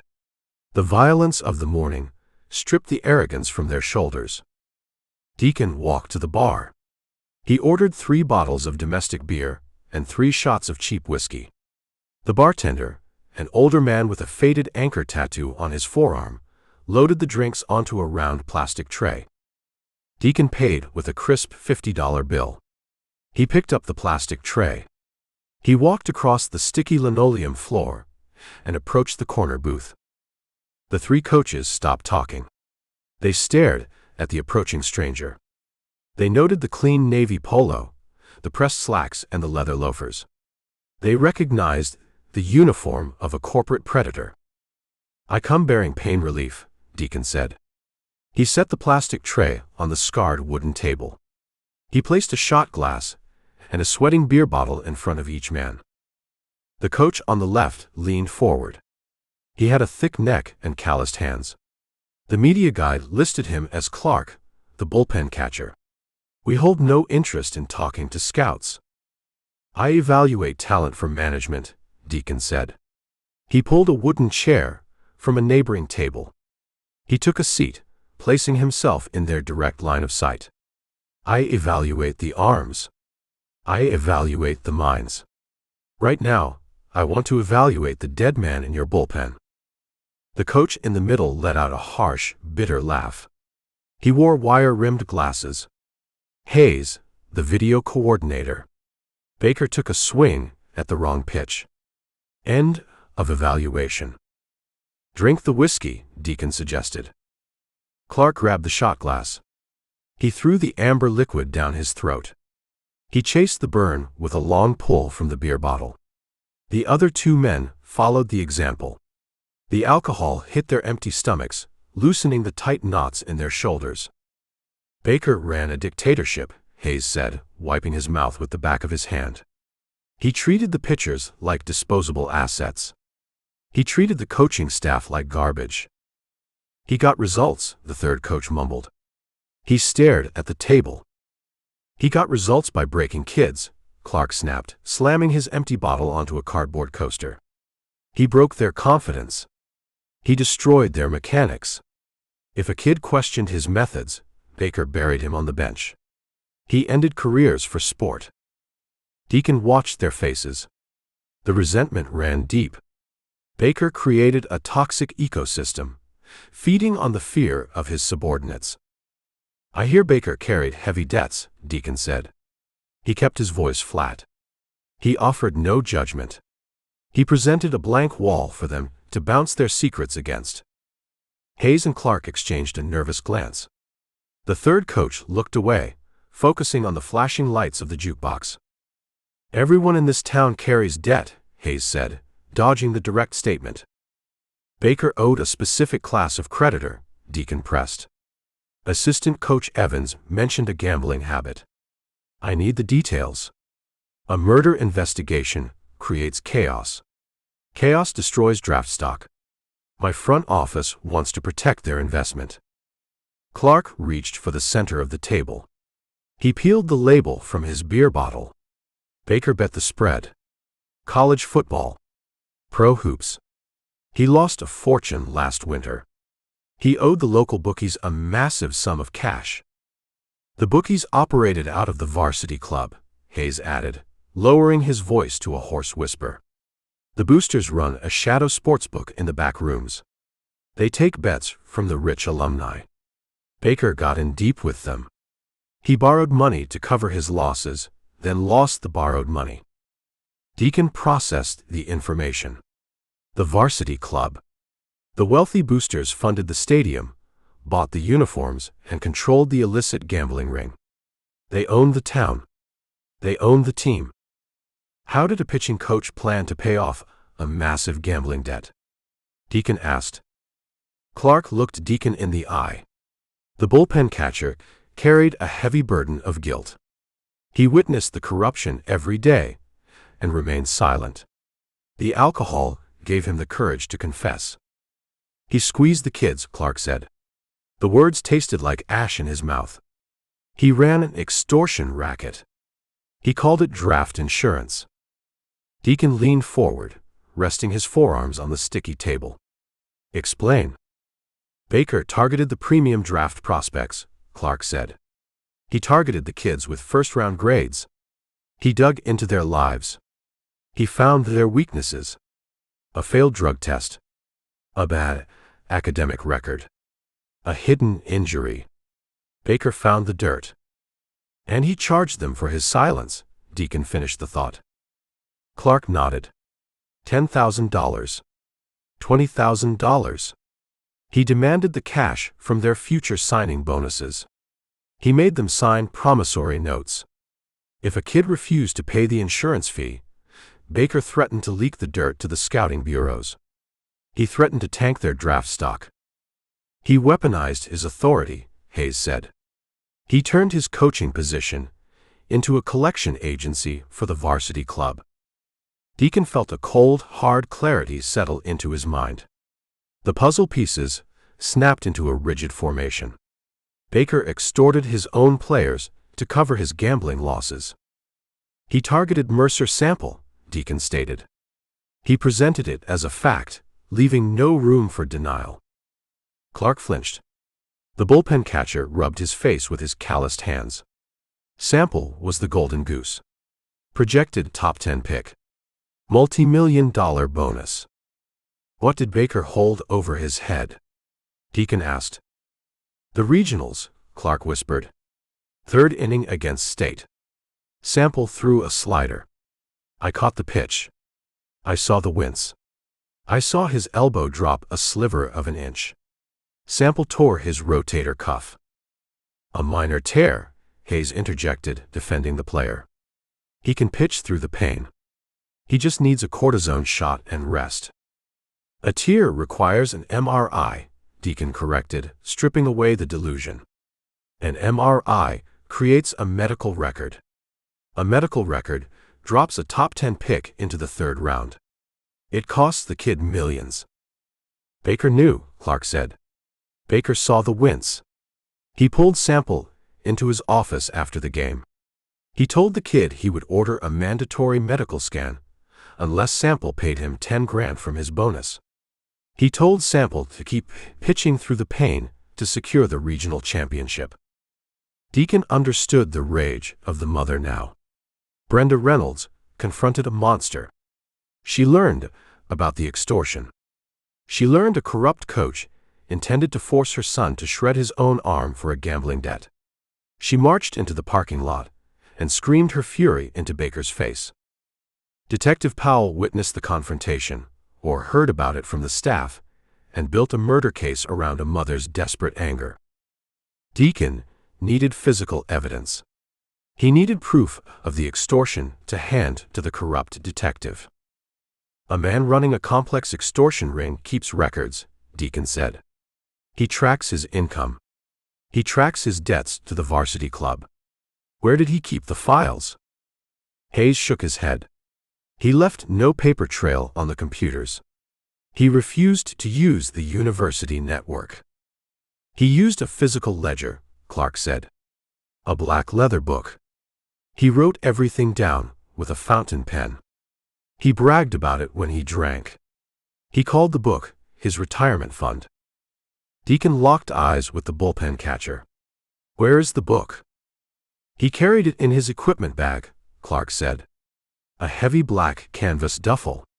He never let it out of his sight during practice. During games, he locked the bag in his office. "Which drawer?" Deacon asked. "Bottom drawer of the gray metal filing cabinet," Hayes answered. He installed a custom lock. Deacon absorbed the layout. The home clubhouse. The coaching suites. The frosted glass door. The bottom drawer of the metal cabinet. He had his target. "The stadium remains locked down," Deacon said. "Crime scene tape covers the doors. Uniforms patrol the perimeter. The cops block the front gates," Hayes said. "They block the VIP entrance. But the university relies on cheap labor for maintenance. The back service doors possess broken latches. The grounds crew uses a wedge to keep the loading dock door open during the day. The frame is warped. A strong man with a heavy pry bar can pop the latch." Deacon nodded. He received the blueprint. He received the motive. He received the location of the weapon, capable of destroying the extortion ring. He stood up from the wooden chair. He pushed the chair back to the neighboring table. "You boys need to find a new profession," Deacon said. "This game eats the innocent and rewards the corrupt. Go sell insurance. Go teach history. Leave the diamond behind." He pulled another $50 bill from his wallet. He dropped the cash on the table, covering their next round of drinks. He walked away from the booth. He crossed the sticky linoleum floor and exited the cinder block building. The humid night air hit his face. The cicadas screamed in the tall weeds behind the gravel lot. Deacon climbed into the rental sedan. He started the engine. He did not turn on the headlights. He sat in the dark cabin, formulating a plan. He needed to breach a secured crime scene. He needed to locate a black leather ledger hidden inside a locked filing cabinet. He needed to extract the book without alerting the police patrol. If he succeeded, he held the power to free Brenda Reynolds from a concrete cell.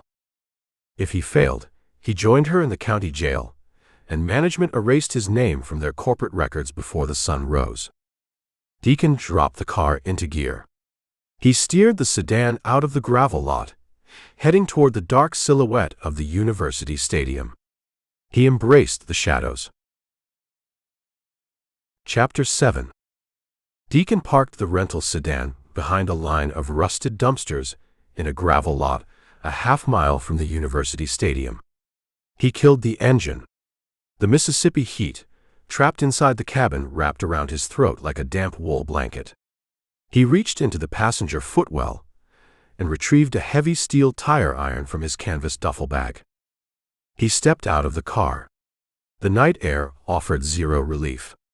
The humidity held the heat of the day close to the cracked asphalt. Cicadas screamed a continuous, deafening drone from the branches of the weeping oaks lining the street. He slid the cold iron bar down the back of his khaki slacks. He pulled his navy polo shirt over the metal to conceal the shape. He started the half-mile walk. His right ankle ground with every step. The cartilage rebelled against the miles he put on it that morning. He ignored the throbbing pain. He kept to the shadows of the abandoned commercial buildings and overgrown lots. He avoided the yellow glow of the streetlights. The stadium dominated the horizon. It sat like a concrete fortress against the bruised night sky. 4 steel light towers reached upward, dark and imposing.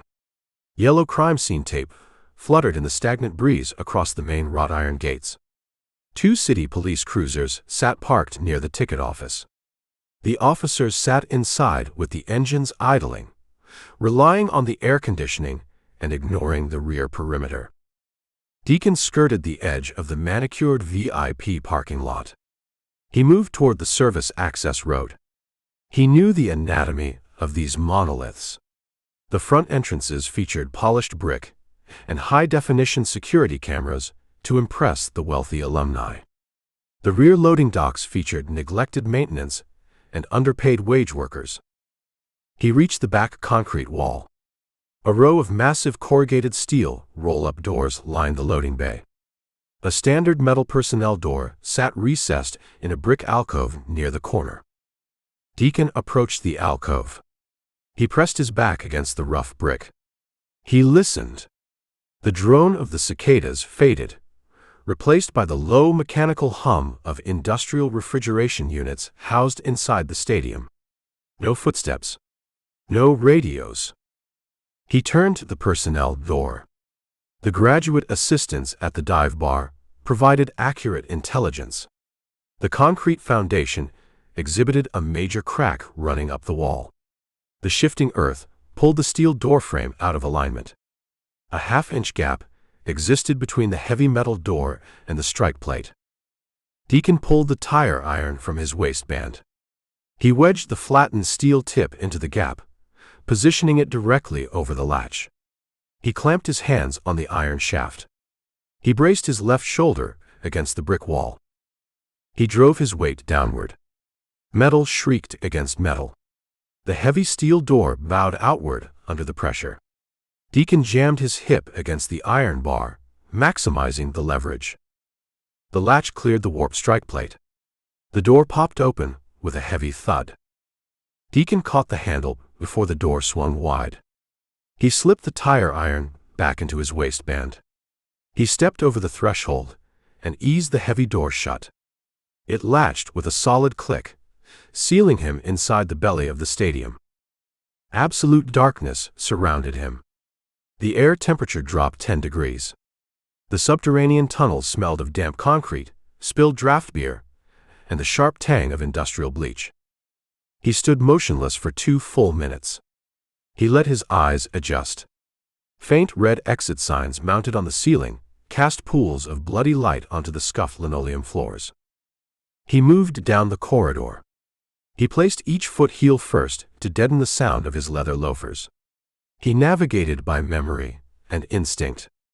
The service tunnel fed into the lower concourse. The lower concourse wrapped around the field and connected to the home clubhouse. He turned a corner and stopped. A beam of white light danced across the floor 30 yards ahead. Deacon pressed himself flat against the cinder block wall. The light originated from the entrance to the home clubhouse. Double wooden doors stood propped open with a pair of scuffed rubber cleats. Deacon crept closer, keeping to the edge of the shadow. He gripped the handle of the tire iron under his shirt. He reached the open doors. He peered around the wooden frame. The clubhouse rivaled the lobby of a luxury hotel. Plush blue carpet stretched across a massive room. Dark cherry wood lockers lined the walls, each bearing a polished brass nameplate. A massive University Bulldog logo dominated the center of the floor, woven into the carpet fibers with pristine white and gold threads. A man knelt in the center of the Bulldog logo. He wore faded denim overalls and a gray t-shirt. A plastic headlamp strapped to his forehead provided the erratic beam of white light. He held a small bristled scrub brush in his right hand and a spray bottle of clear liquid in his left. The man sprayed the carpet. He scrubbed the fibers with frantic, obsessive energy. Deacon watched him work. The man muttered a constant, rhythmic string of curses under his breath. He did not wear a police uniform. He did not wear a security badge. He carried the weary, weathered look of a man who spent decades baking in the sun. Deacon stepped into the doorway. The leather sole of his shoe squeaked against the linoleum. The man stopped scrubbing. He snapped his head up. The beam of the headlamp hit Deacon square in the chest, illuminating the corporate logo on the navy polo. The man did not reach for a radio. He did not shout for the police. He squinted past the glare of the light. "Step off the linoleum," the man ordered. His voice sounded like grinding gravel. You track that hallway wax onto my carpet, I will break your kneecaps with this brush. Deacon stayed in the doorway. You the groundskeeper?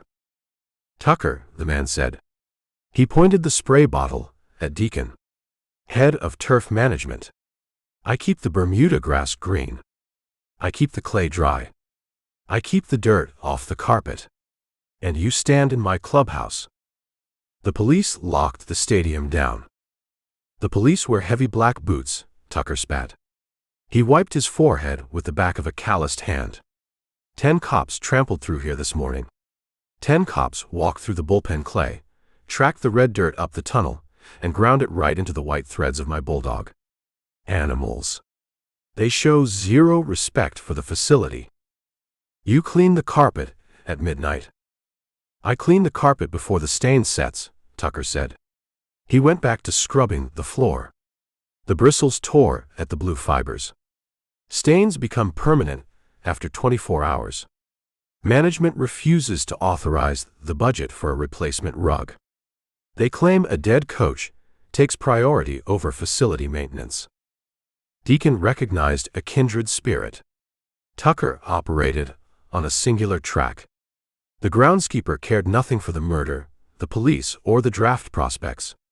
Tucker cared about the integrity of his domain.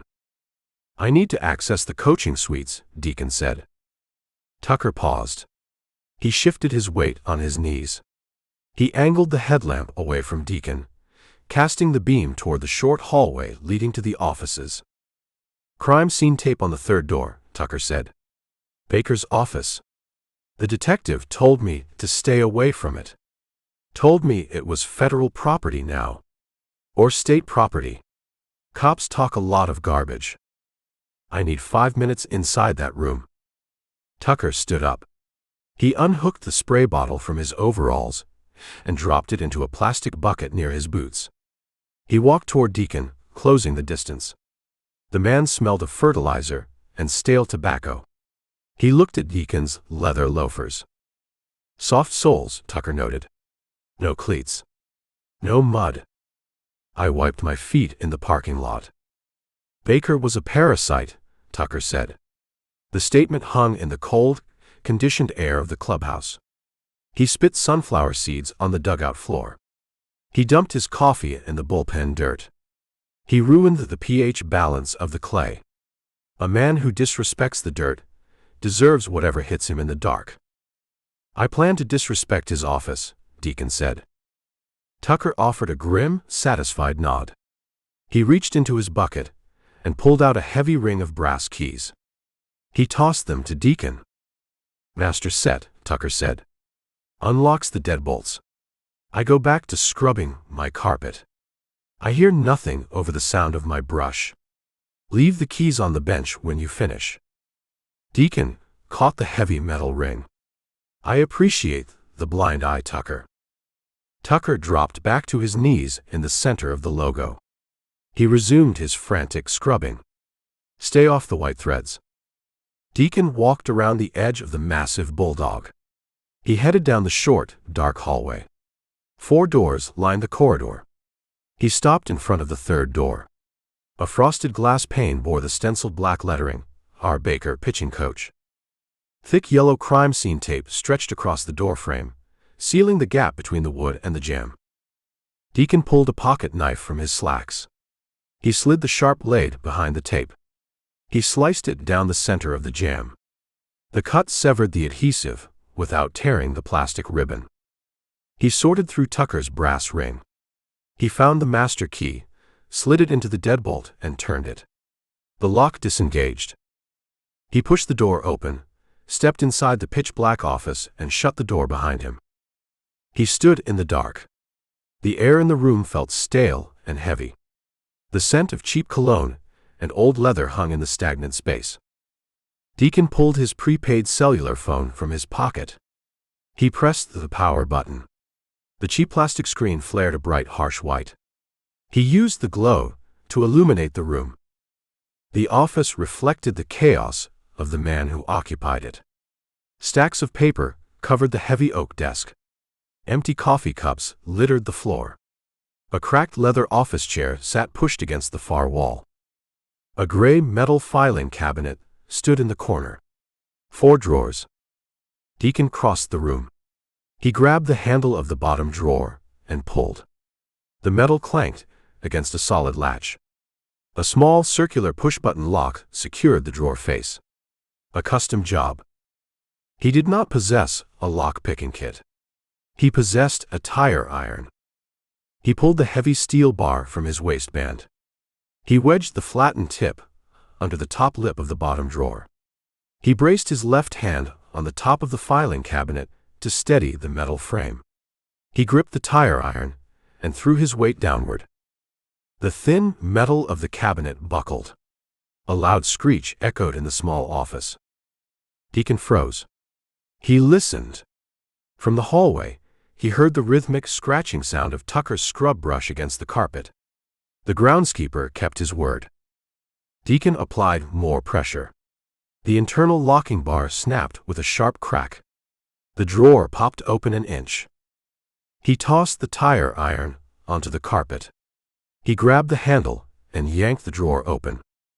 A heavy black canvas equipment bag sat wedged inside. The material smelled of neat's foot oil and pine tar. Deacon hauled the bag onto the floor. He unzipped the main compartment. He bypassed a scuffed leather fielder's glove. He ignored a radar gun and a tangle of charging cables. His hand brushed against a thick leather-bound book at the bottom of the bag. He pulled the ledger out. The book carried a substantial weight. The leather felt soft and worn from constant handling. He placed the ledger on the oak desk. He directed the pale light of the burner phone onto the cover. No title. No markings. He opened the book to the first page. Baker kept meticulous, detailed records in a tight, slanted script using black ink. The first section documented the extortion. Columns of names, dates, and dollar amounts lined the pages. Deacon recognized the names of the university pitchers. Sample minus $10,000 MRI suppression. Miller minus $5,000 starter rotation bump. Davis minus $2,500 radar gun inflation. Baker monetized his authority. He held the kids hostage, trading their physical health and their professional futures for cash. Deacon flipped to the middle of the book. A new section began. A bold heading crossed the top of the page: VC account. The varsity club. The gambling debts. Deacon scanned the columns. The numbers dwarfed the extortion cash. Tens of thousands of dollars lost on single games. But Baker did not bet on professional sports.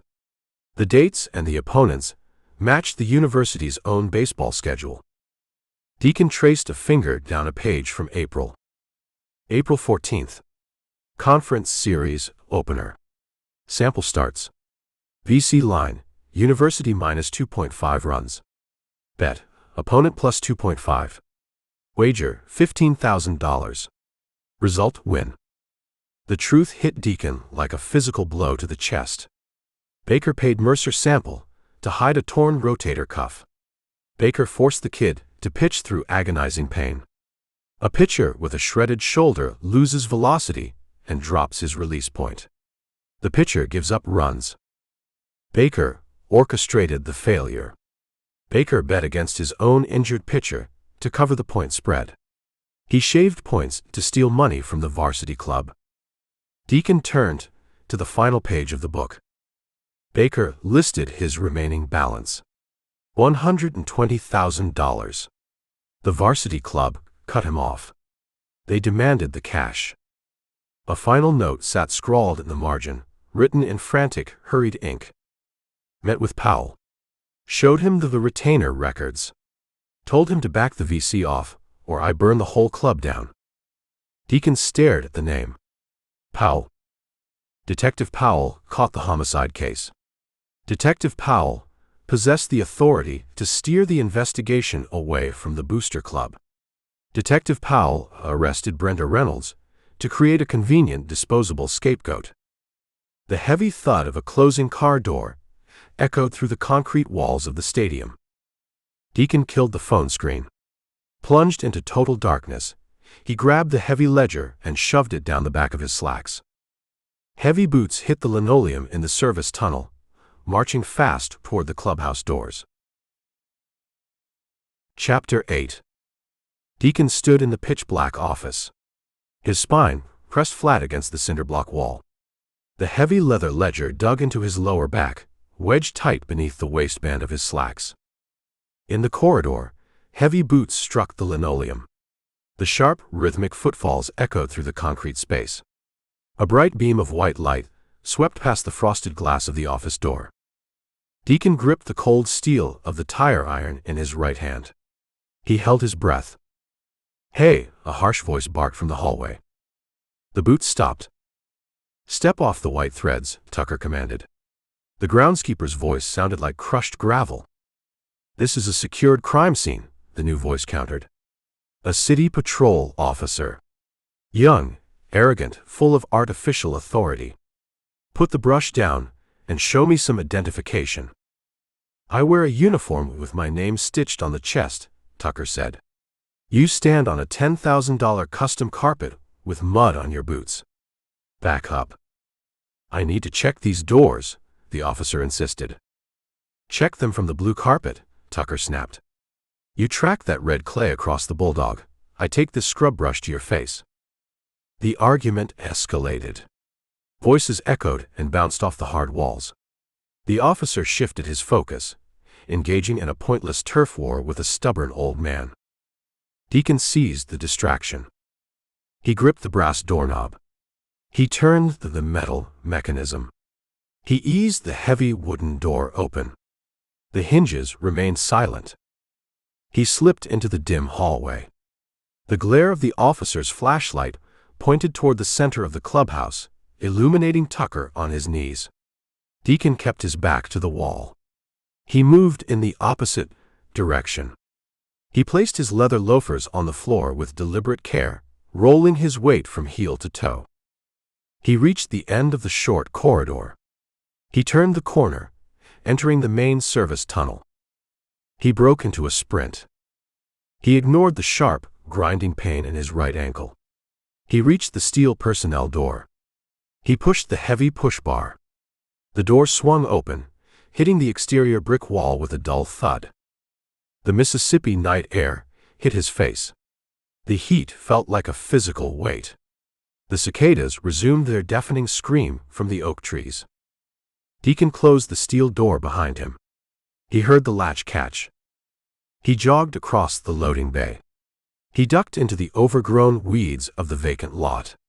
He navigated the tall grass, keeping his head low, until he reached the rusted dumpsters in the gravel lot. His rental sedan sat undisturbed in the shadows. He unlocked the door and slid into the driver's seat. He pulled the heavy ledger from his waistband and tossed it onto the passenger seat. He dropped the tire iron onto the floorboard. He turned the key. The engine roared to life. He kept the headlights dark until he reached the main road. He steered the car away from the stadium, blending into the sparse late-night traffic.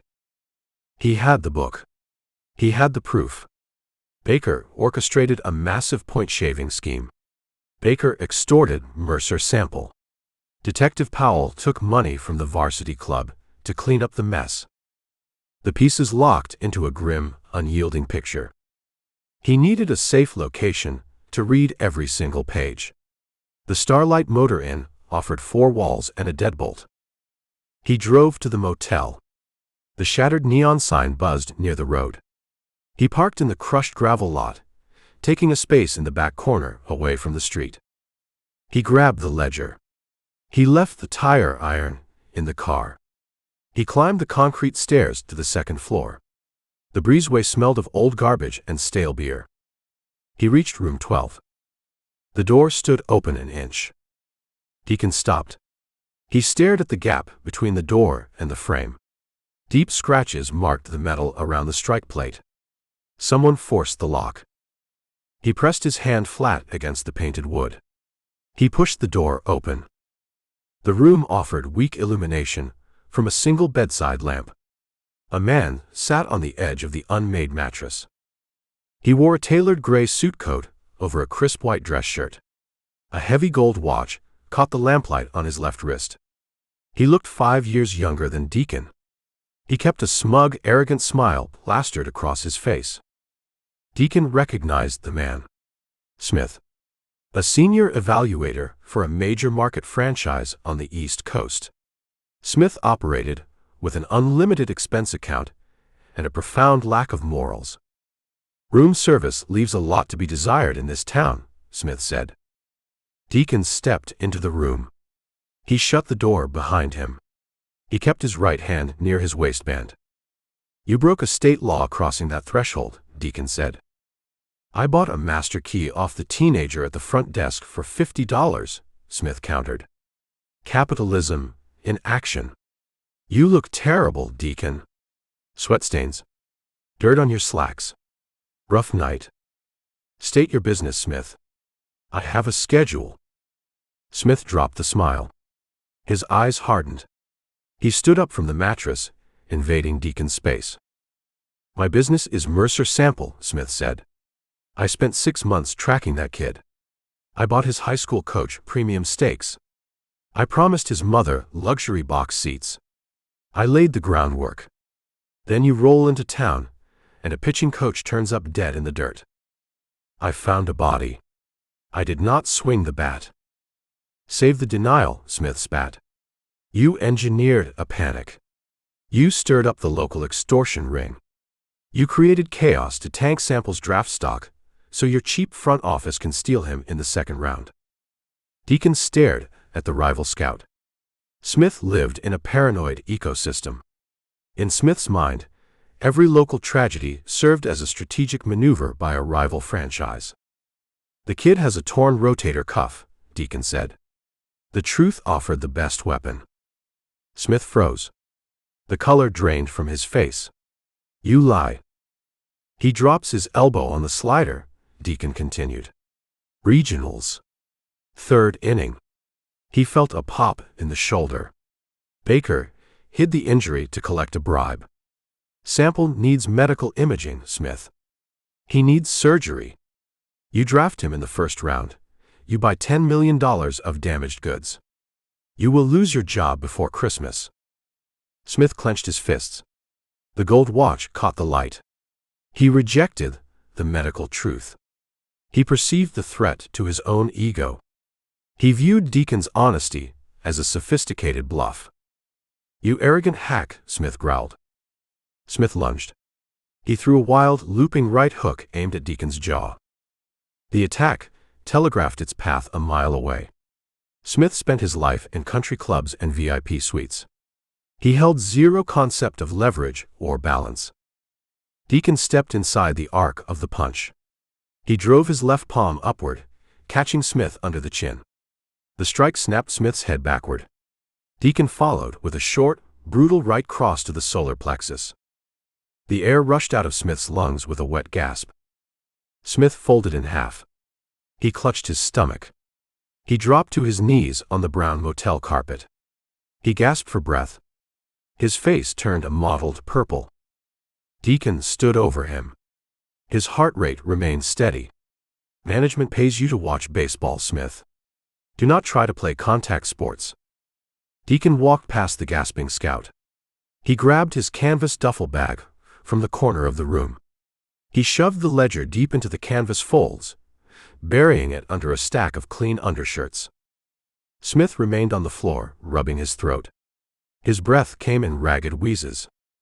I saw you, Smith wheezed. Deacon turned around. You saw nothing. I saw you at the dive bar, Smith said. He leaned against the side of the bed, struggling to stand. Last night. You left with the brunette. The crazy woman. The one the cops arrested for the murder. Deacon kept his face a blank, unreadable mask. Brenda Reynolds, Smith continued, finding his voice. A cruel, triumphant gleam returned to his eyes. The mother of the prospect. You slept with the prime suspect, Deacon. If I call Detective Powell and share that piece of gossip, Powell arrests you for obstruction. Management fires you before breakfast. Deacon understood the dynamic. Smith held a dangerous piece of information. The rival scout planned to use it to clear the field. Sample has a dead arm, Deacon repeated. I draft Sample in the first round, Smith countered. I take the glory. You pack your bags and leave this town tonight. You vanish. If I see your face at the stadium tomorrow, I make the phone call to the police. Smith stumbled toward the open door. He straightened his tailored suit coat.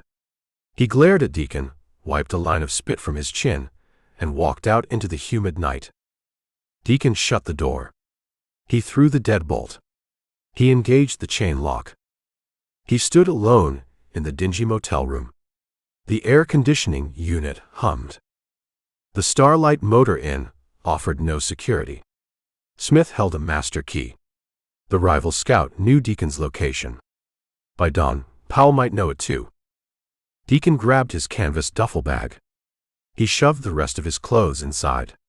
He zipped the canvas track closed. He walked out of the room.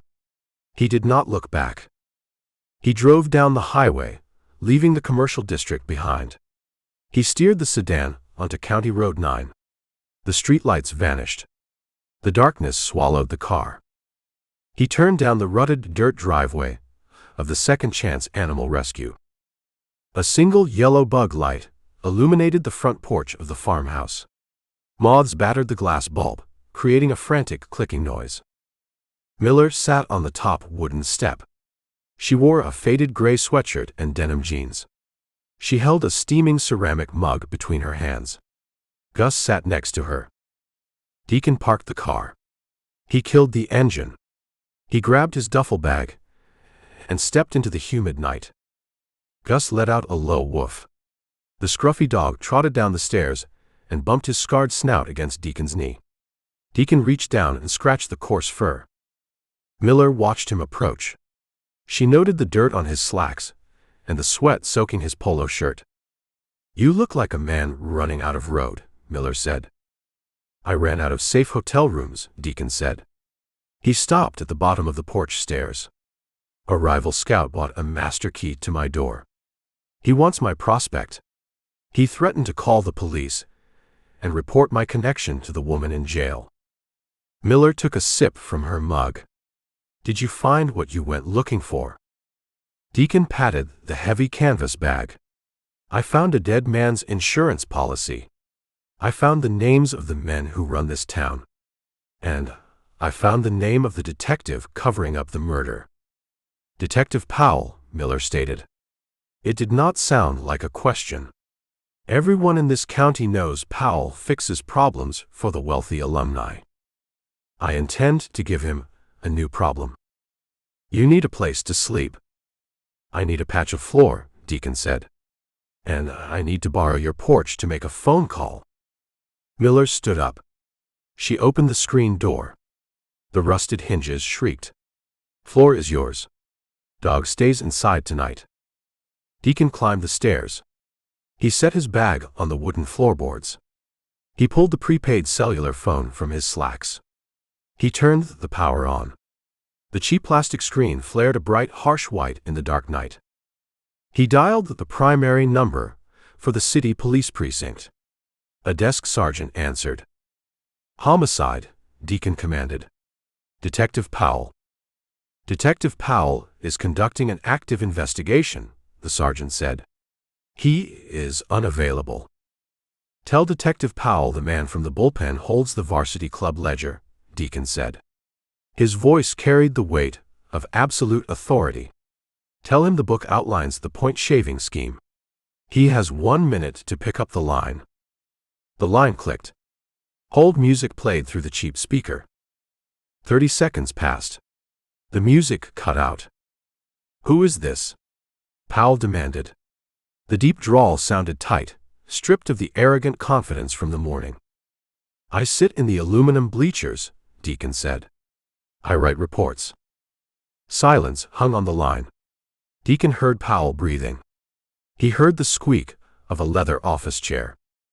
You broke into a secured crime scene, Powell said. He kept his voice low. I expedited the investigation. The dead man kept meticulous records, Detective.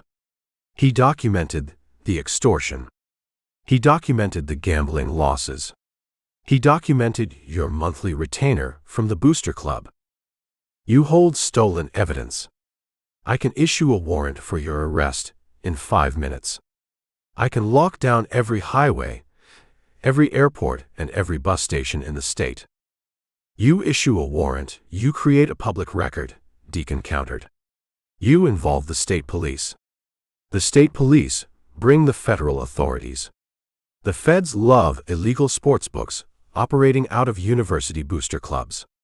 You want to explain your $5,000 monthly retainer to a grand jury.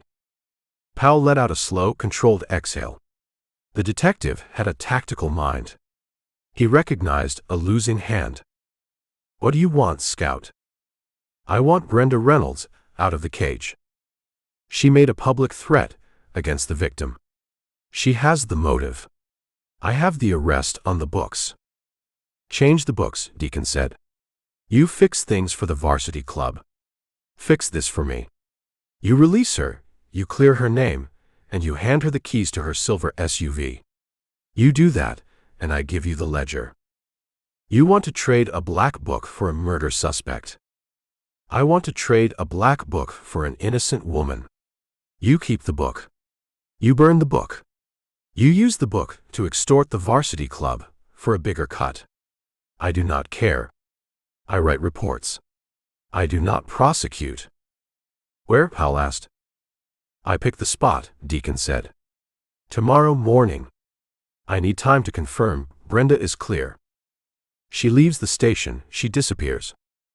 She leaves the station, she goes home to her son, Deacon corrected. You drop the charges tonight. I will call you at dawn with the location. Come alone. You bring a uniform, or you bring one of your varsity club mechanics with an aluminum bat. I drop the ledger in a package addressed to the state attorney general. Deacon hit the red button. He severed the connection. He did not wait for Powell to agree. He dictated the terms. He set the phone on the wooden porch railing. He looked out at the dark property. The new steel fence posts stood rigid in the gloom. He grabbed his bag and walked through the screen door into the farmhouse. He held the leverage. He set the trap. Now he had to survive the morning. Chapter 9. Deacon opened his eyes. The hard pine floorboards offered zero comfort. His spine throbbed with a dull ache. He rolled onto his left side. He planted his palm against the wood and pushed his torso up. His right ankle locked. He gripped the joint with both hands and applied downward pressure. A loud pop echoed in the quiet room. The joint released. Ty Cobb's ghost demanded a morning toll. Gus lay on the braided rag rug. The scruffy dog lifted his head. He let out a low woof. Morning, Deacon said. He stood. His muscles felt tight. He walked into the kitchen. Miller stood at the counter. She poured black coffee into 2 ceramic mugs. She wore her faded overalls. Dirt stained the knees. Floor sleep suits you, Miller said. She pushed a mug across the laminate counter. Deacon took the mug. He drank the scalding coffee. It tasted like ash and cheap beans. It woke his nervous system. I need a safe deposit box, Deacon said. He set the mug down. He pulled the heavy leather ledger from his canvas duffel bag. Miller looked at the black book. She looked around the kitchen. She pointed to a stack of 50-pound dog food bags sitting against the far wall. Bottom row, Miller said. 3rd bag from the left. Beef and rice blend. Smells like a slaughterhouse. Deacon walked to the stack. He pulled a pocket knife from his slacks. He flipped the blade open.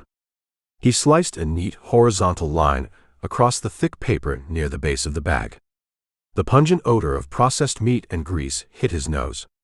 He shoved the ledger deep into the dry kibble. He pushed the pieces around, burying the leather cover. He pressed the paper flap down. Got any duct tape? Deacon asked. Miller opened a utility drawer. She tossed him a roll of silver tape. Deacon sealed the slice. He returned the roll to the counter. The book sat secure. No rival scout or corrupt detective would dig through 50 pounds of rancid dog food. I appreciate the vault, Deacon said. Do not let the dog eat your evidence, Miller said. She took a sip of her coffee. You plan to make your phone call. Deacon retrieved the prepaid cellular phone from his bag. He walked out the front door and onto the wooden porch. The morning heat already baked the dirt driveway. The sun crested the tree line, casting long shadows across the new steel fence posts. Cicadas buzzed in the tall weeds. Deacon dialed the city police precinct. The desk sergeant answered. Homicide. Detective Powell. A series of clicks followed. Powell picked up the line. Speak, Powell commanded. The detective sounded exhausted. Status, Deacon said. She walked out of the precinct 20 minutes ago, Powell said. I dropped the charges. Insufficient evidence. She took her keys and left. I require visual confirmation. Drive to her house. Look at her driveway. Then give me the location for the book. I fulfilled my end of the arrangement. The arrangement happens on my timeline, Deacon said. He leaned against the porch railing. I verify her release. I ensure she is safe. I will call you at noon with a location. Listen to me, Scout. Deacon severed the connection. He removed the lithium battery from the plastic handset. He slid both pieces into his pocket. He controlled the pace of the engagement. Powell needed to sweat. Deacon walked back into the farmhouse. He grabbed his duffel bag. I have to go into town, Deacon said to Miller. I have a prospect to evaluate. Try to avoid the local jails, Miller said. She scratched Gus behind his torn ear. Deacon nodded. He walked to his rental sedan. He started the engine and drove down the rutted path toward the highway. The drive into the University District revealed a town transformed. Friday game day. Banners hung from street lamps, flapping in the humid breeze. White canvas tents sprouted on the manicured lawns outside the stadium. Pickup trucks hauled massive barbecue smokers into the public lots. The fans arrived early, eager to worship the diamond. They wore expensive golf shirts and team visors. They drank cheap beer and talked about the College World Series.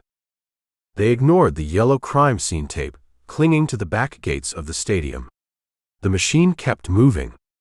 A dead pitching coach merited a moment of silence before the first pitch, nothing more. Deacon navigated the traffic. He turned away from the stadium and headed toward the older residential subdivision. He needed to lay eyes on Brenda. He needed to know Powell told the truth. He entered her neighborhood. The weeping oak trees provided thick shade. He did not drive down her street. He parked the rental car 2 blocks away, slotting the sedan between a rusted minivan and a pile of yard debris. He stepped out of the car. He walked the remaining distance. He kept his head down, blending with the morning joggers and the dog walkers. He reached the corner of her street. He stopped behind a thick row of azalea bushes. He peered through the green leaves. Brenda's silver SUV sat in the cracked concrete driveway. Powell told the truth about the release. Deacon scanned the rest of the street. A dark blue Ford Taurus sat parked tight against the opposite curb, 3 houses down from Brenda's property. The engine idled. White exhaust plumed from the tailpipe. 2 men sat in the front seats. They wore tight polo shirts. They had thick necks and close-cropped hair. The man in the driver's seat smoked a cigarette. He rested his left arm on the open window frame. He stared at Brenda's front door.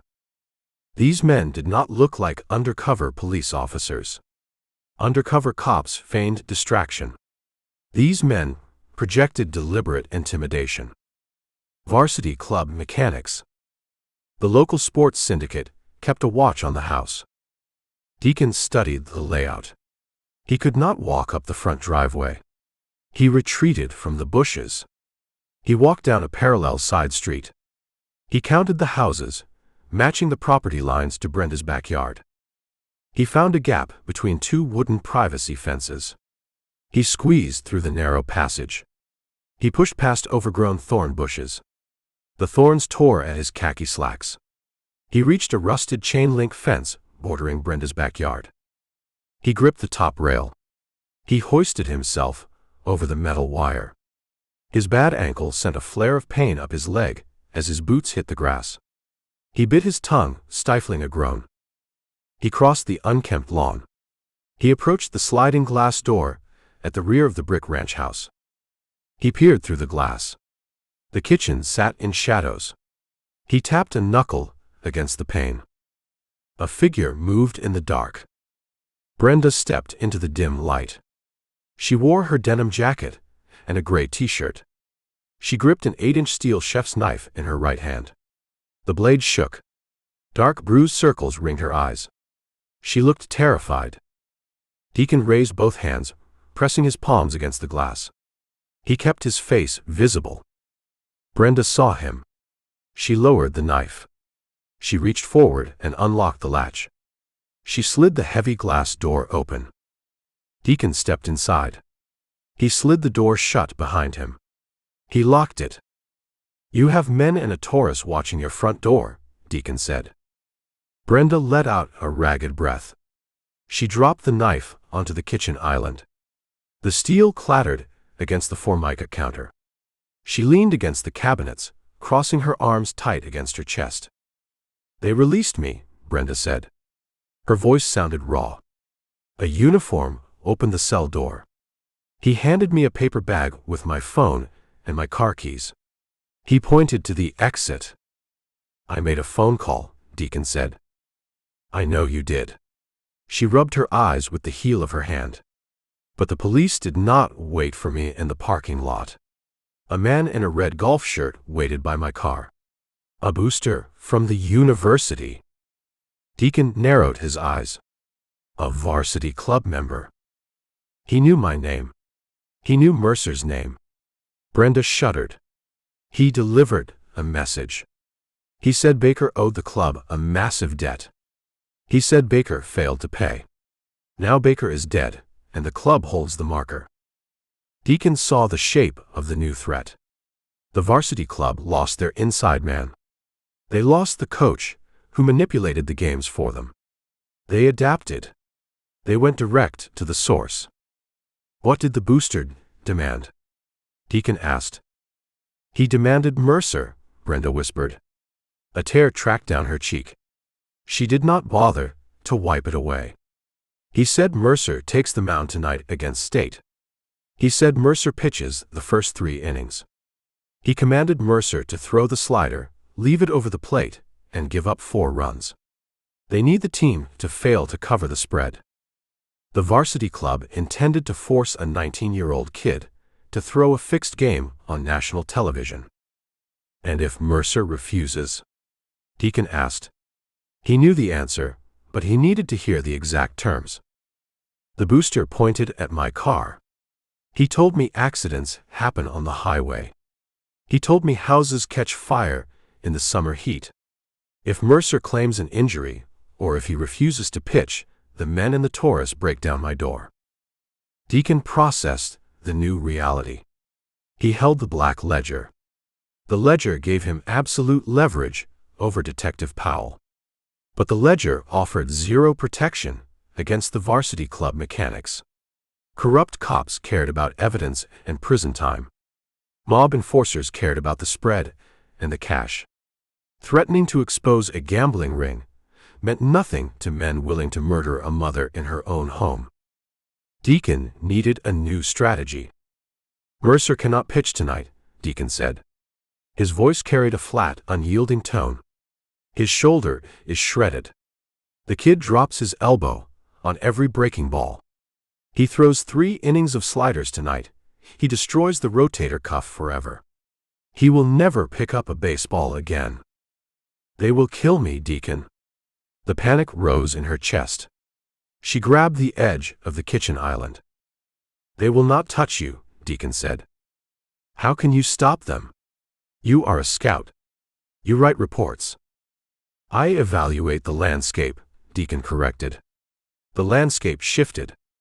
I need to visit the champion's village. I need to have a conversation with your son." "He is trapped in the athletic dorms," Brenda said. "The head coach put the whole team on lockdown for the game tonight. No visitors. No phone calls. The guards will throw you out." "I have a corporate badge," Deacon said. "I walk where I please." He picked up the chef's knife from the counter. He handed it back to her, handle first. "Lock the sliding door," Deacon ordered. "Close the blinds. Stay away from the windows.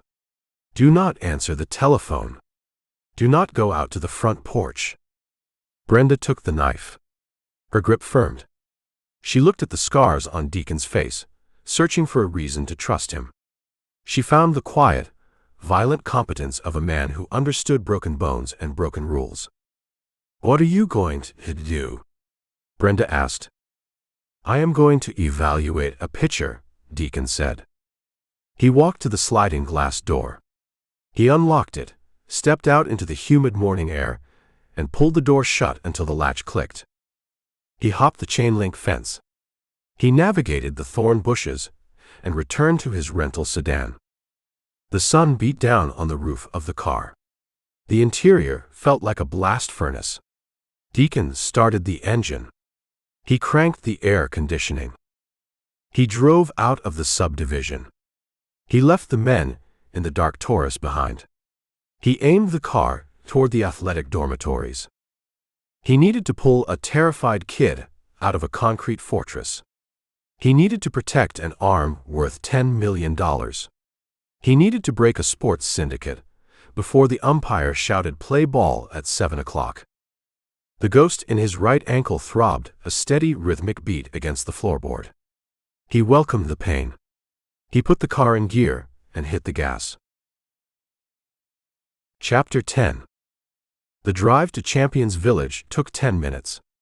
Deacon pushed the rental sedan through the game day traffic. He parked the car in the visitor lot. Heat radiated from the dark asphalt, baking the thin soles of his leather loafers. The air tasted heavy, filled with the sharp tang of exhaust fumes from the television news vans idling down the street. He stepped out of the car. He grabbed his canvas clipboard from the passenger seat. He clipped his corporate silver badge to the collar of his navy polo shirt. He walked toward the sliding glass doors of the athletic dormitory. Two men in black polo shirts flanked the entrance. Security contractors. They wore tactical boots and dark sunglasses, projecting the illusion of a military perimeter. The university administration intended to protect their investments from the local chaos. The man on the right stepped forward. He held up a thick hand. "Building is locked down," the guard stated. His voice carried a flat, practiced boredom. "Game day protocol. No scouts. No media." "I work for management," Deacon said. He tapped the silver shield on his collar. "I need 5 minutes with a prospect." Head coach gave strict orders. "Nobody breaches the lobby." Deacon stopped. He closed the distance, invading the guard's personal space. He stared at the dark lenses of the sunglasses. "The head coach runs a college baseball team," Deacon said. His tone carried the weight of absolute corporate authority. "Management runs a billion-dollar syndicate. Management controls the draft boards. You want to call your boss and tell him you denied access to the front office? You want to stand responsible for a $1 million lawsuit?" The guard hesitated. He looked at the silver badge. He looked at the hard, unyielding lines of Deacon's face. Deacon offered zero compromise. He presented a concrete wall. 5 minutes, the guard muttered. He stepped aside. Deacon walked through the sliding doors. The lobby air conditioning blasted cold air over his sweat-dampened skin. A massive flat-screen television mounted on the wall played highlights from a rival conference.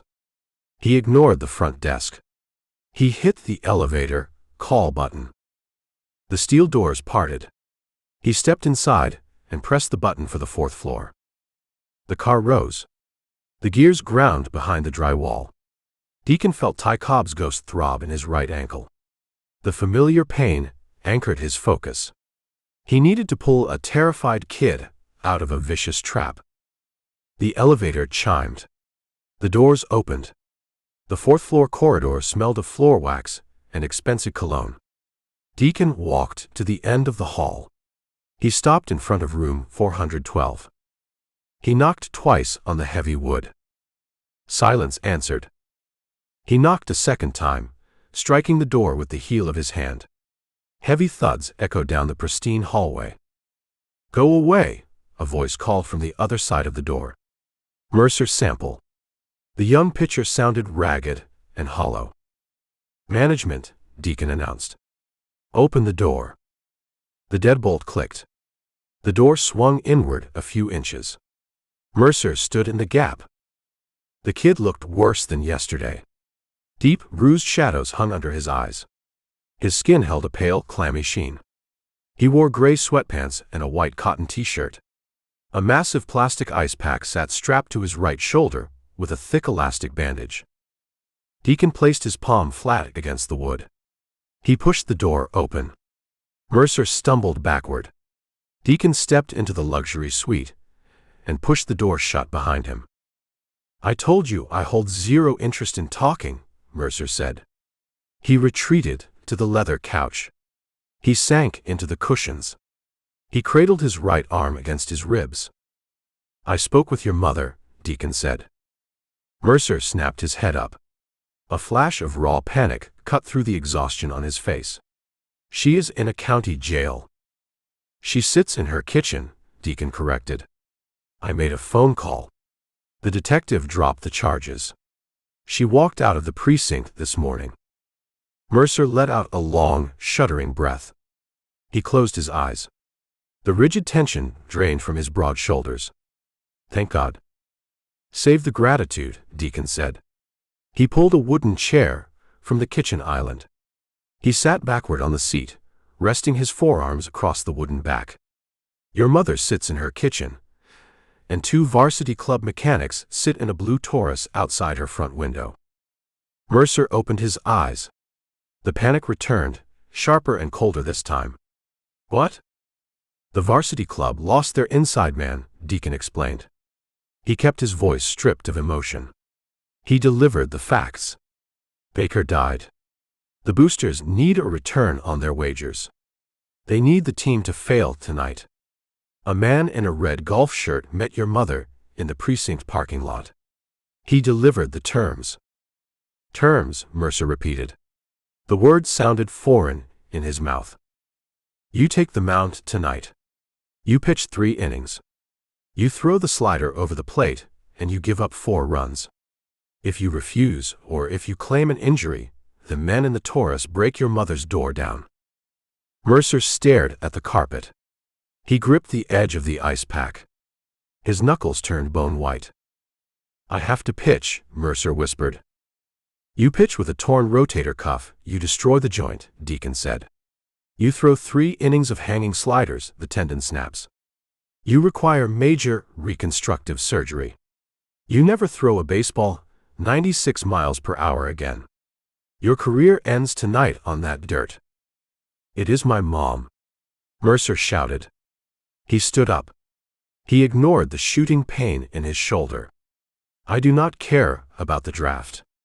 I do not care about the front office money. I will throw the game." "The varsity club runs a ruthless business," Deacon said. He refused to match the kid's volume. He remained an immovable object in the center of the room. "You throw the game tonight, they own you. They hold the threat over your head forever. Next season, they demand a blown save. They demand a dropped pop fly.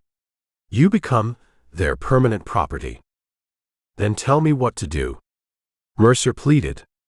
He dropped back onto the leather couch. He buried his face in his good hand.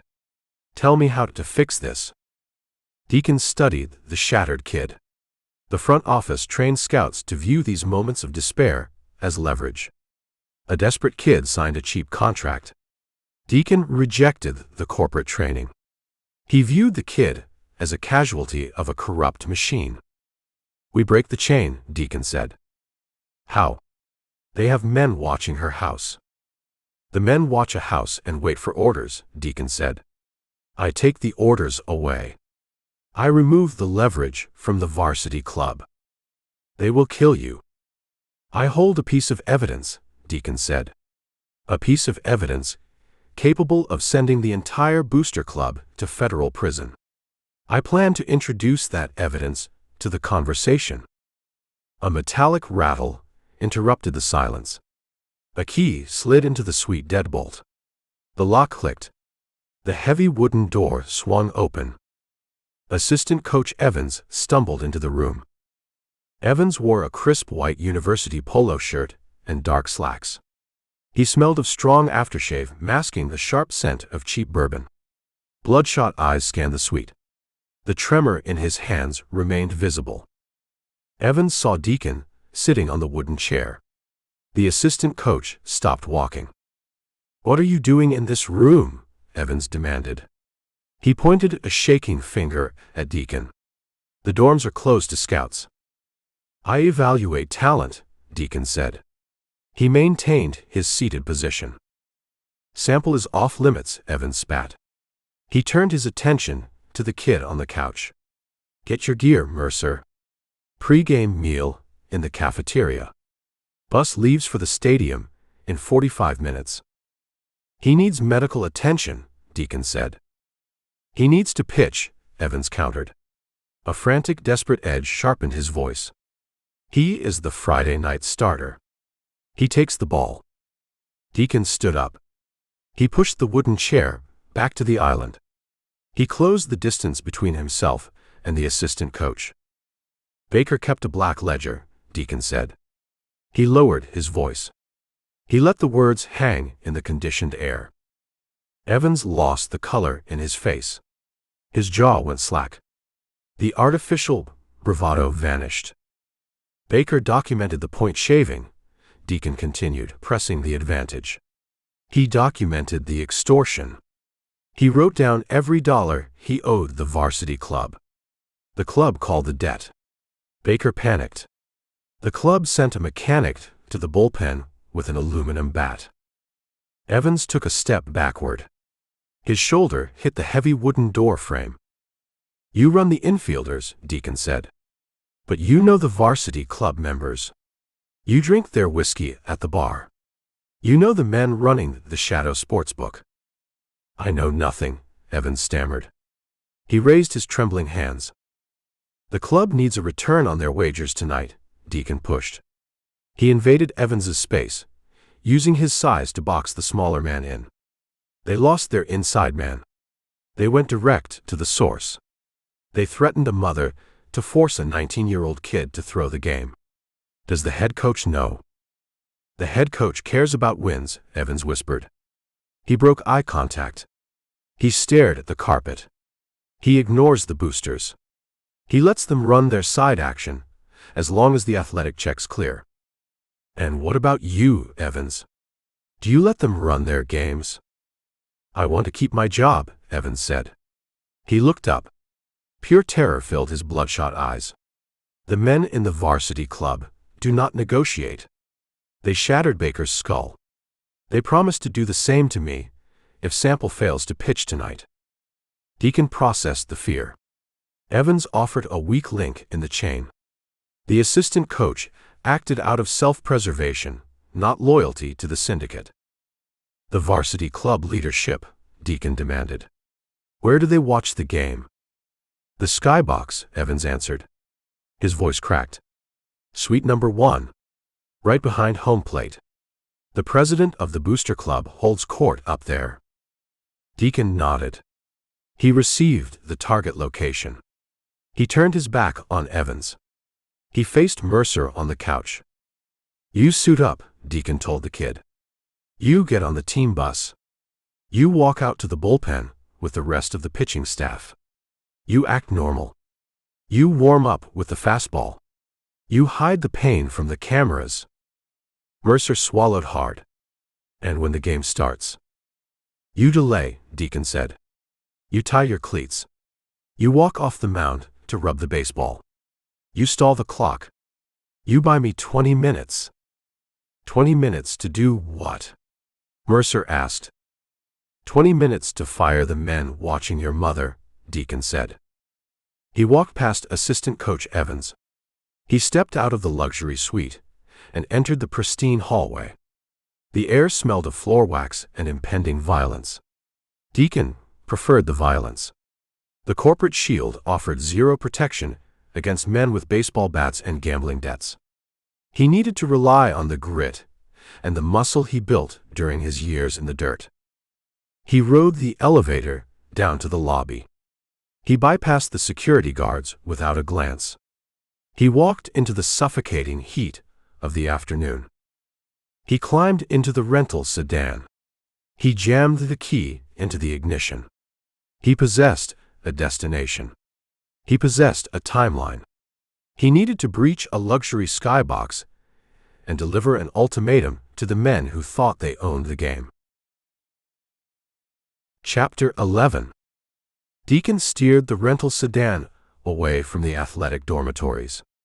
The afternoon heat baked the Mississippi clay, radiating in shimmering waves above the asphalt.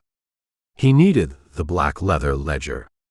He left the book buried in a sack of cheap dog food miles away from the campus. He pointed the car toward County Road 9. He drove past the neglected strip malls and the rusted auto body shops. The road turned to cracked pavement, giving way to loose dirt and gravel. He turned into the rutted driveway of the Second Chance Animal Rescue. Gus lay in the shade beneath the farmhouse porch. The scruffy dog lifted his scarred head, stood, and trotted to the car door. Deacon killed the engine and stepped into the suffocating heat. He rubbed the coarse wire fur behind the dog's torn ear. Miller emerged from the cinder block kennels. She carried an empty steel bucket in her right hand. Dirt stained the knees of her denim overalls. She stopped near the edge of the fresh concrete fence posts and watched him approach.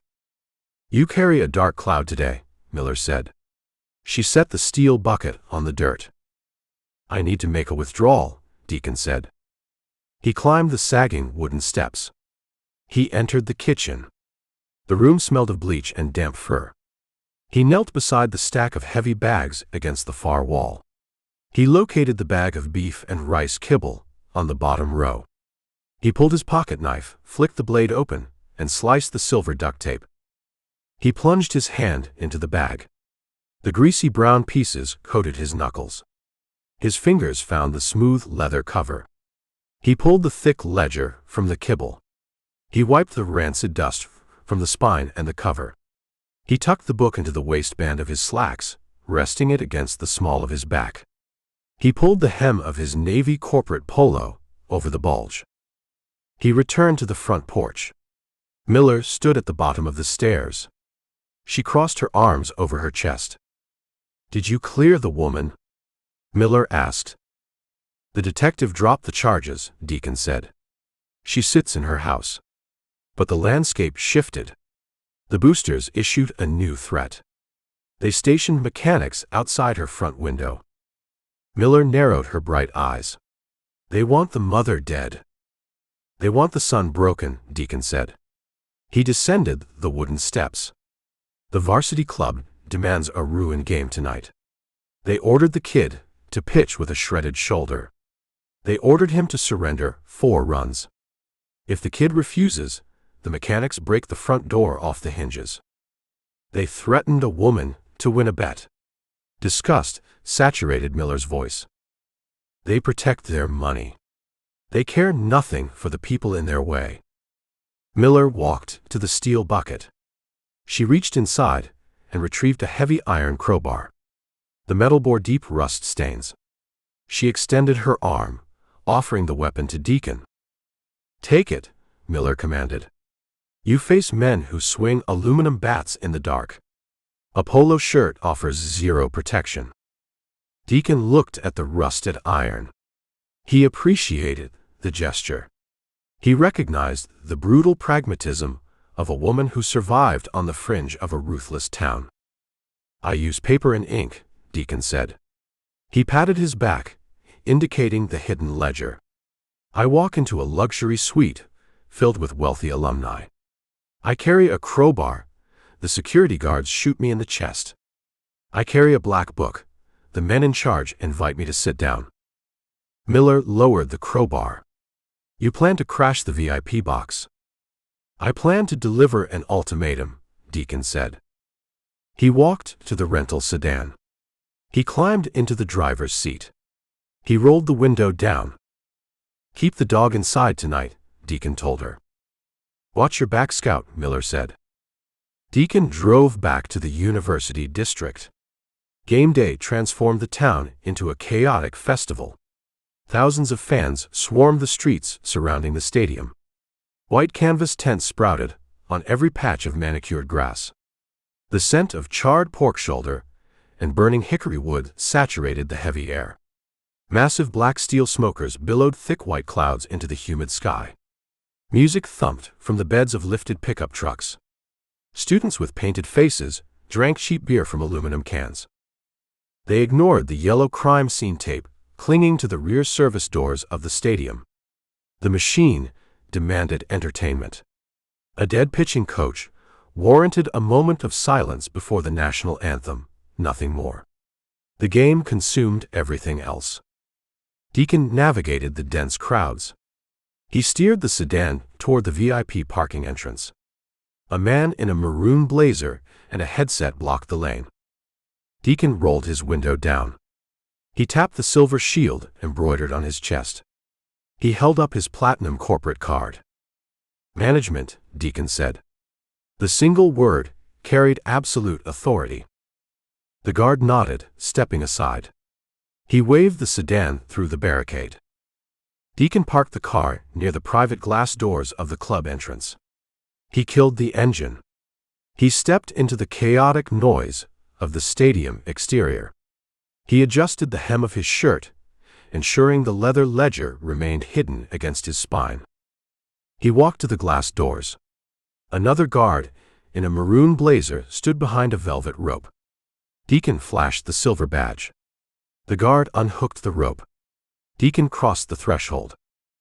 Air conditioning washed over his skin, cutting the Mississippi heat.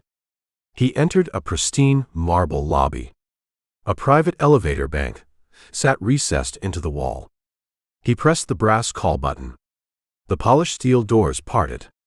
He stepped inside and pressed the button for the club level. The elevator rose in silence. The doors opened. The club level offered a stark contrast to the bleachers. Thick plush carpet deadened the sound of his leather loafers.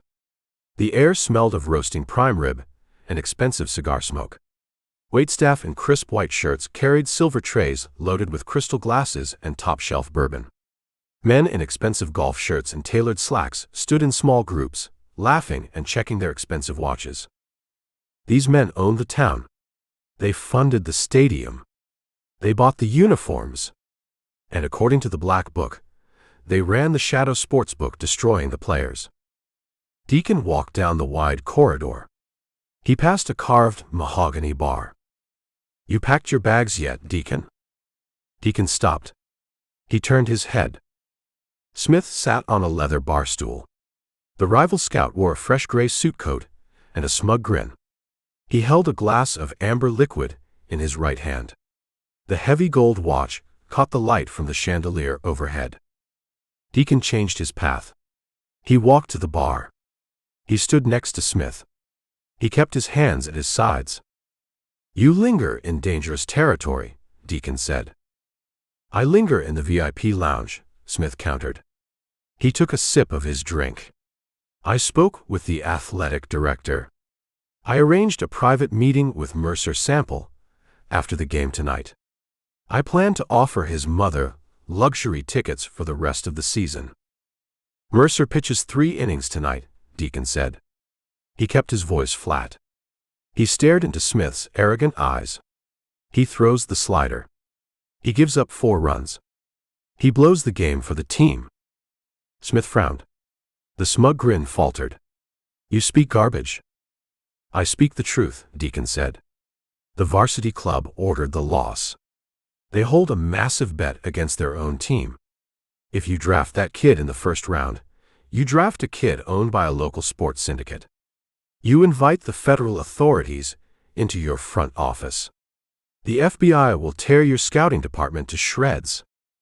Smith lost the color in his face. He set the crystal glass on the mahogany bar. He looked around the room, eyeing the wealthy alumni with sudden suspicion. You bluff, Smith whispered. Draft him, Deacon said. Take the glory. See what happens to your career. Deacon broke eye contact. He left the rival scout, paralyzed with doubt at the bar. He resumed his walk down the carpeted hallway. Suite 1 sat at the far end of the corridor, positioned directly behind home plate. The location offered the best view in the stadium. It represented the seat of power. Two men stood outside the heavy oak door. They wore dark tailored suits. They possessed thick necks, broad shoulders, and cold, assessing eyes. They mirrored the men sitting in the blue Taurus outside Brenda's house. Deacon approached the door. The man on the left stepped forward. He held up a hand, the size of a dinner plate. Private suite, the man said. A deep rumble vibrated in his chest. Invitation only. I carry an invitation, Deacon said. He reached behind his back. He gripped the spine of the black leather ledger. He pulled the book from his waistband. He held it up, displaying the worn leather cover to the guards. The man on the left narrowed his eyes. A book gets you a trip to the stairwell. This book belonged to Richard Baker, Deacon said. He spoke the name clear and loud in the quiet hallway. Both guards froze. The name hung in the chilled air. Baker kept detailed notes, Deacon continued. He kept his eyes locked on the guard. He recorded every point-shaving scheme. He recorded every dollar he surrendered to this club. He recorded the extortion of the starting pitcher. The book contains enough evidence to shatter this syndicate into dust. The guard on the right dropped his hand toward the inside of his suit jacket. You pull a weapon in a crowded VIP lounge, you create a panic, Deacon warned. You draw the police. You draw the cameras. Your boss hates public spectacles. Hand over the book, the first guard demanded. I hand the book to the man who sits at the head of the table, Deacon said. I hand the book to Ford. Deacon took a calculated guess. He heard the name whispered in the dive bars and the coaching offices. Ford. The president of the Booster Club. The architect of the Shadow Sportsbook. The guard hesitated. He looked at the heavy black ledger. He looked at the hard and compromising set of Deacon's jaw. The guard turned his head. He knocked 3 times on the heavy oak door. A moment later, the door swung inward. The roar of the stadium crowd spilled into the quiet hallway, filtered through the thick glass of the skybox window. The suite rivaled the Champions Village dormitories in luxury. Leather recliners faced the glass. A catered buffet spanned the back wall. A man stood in the center of the room. He wore a crisp white dress shirt with the sleeves rolled to the elbows. Silver hair framed a sharp, aristocratic face. He held a crystal tumbler of clear liquid. He radiated wealth and absolute control. Ford. The guard leaned into the room. He whispered into Ford's ear. He pointed a thick finger toward the hallway. Ford shifted his gaze. His pale blue eyes locked onto Deacon. He saw the black leather book in Deacon's hand. Ford offered a slight, almost imperceptible nod. The guard stepped aside. He gestured for Deacon to enter. Deacon crossed the threshold. He stepped onto the plush carpet of Suite 1. The heavy oak door shut behind him with a solid echoing thud, sealing him inside the room with the men who ordered the murder in the bullpen. Chapter 12. The heavy oak door shut. The thick wood severed the roar of the stadium crowd. The suite felt like a bank vault. Cold air blasted from brass vents in the ceiling, freezing the sweat on Deacon's neck. The scent of roasted meat and expensive bourbon replaced the smell of stale beer and unwashed bodies from the public concourse. Deacon stood on the plush carpet. He kept his hands away from his sides. He kept his posture relaxed, hiding the sharp, grinding ache in his right ankle. 2 men occupied the room. A man in a tailored dark suit sat on a white leather sofa. He had a thick neck and a flattened nose. He chewed on a toothpick. He looked at Deacon with blank, dead eyes. He served as the muscle. He did not belong to the country club crowd. He belonged to the alleys behind the bars. Deacon recognized the name on his mental roster. Harrison. The enforcer. The second man stood by the floor-to-ceiling glass window. He watched the grounds crew spray water onto the infield dirt far below. He wore a crisp white dress shirt. He had rolled the cuffs to his elbows, revealing tanned forearms and a massive gold watch.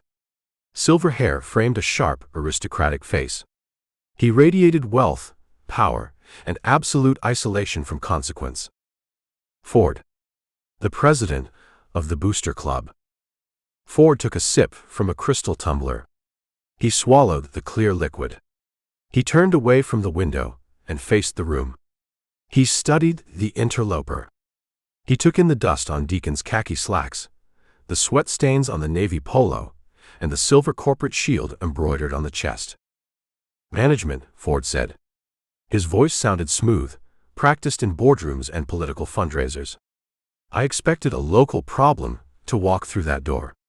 A panicked assistant coach. A rogue detective. I did not expect Chicago to send a scout to my suite.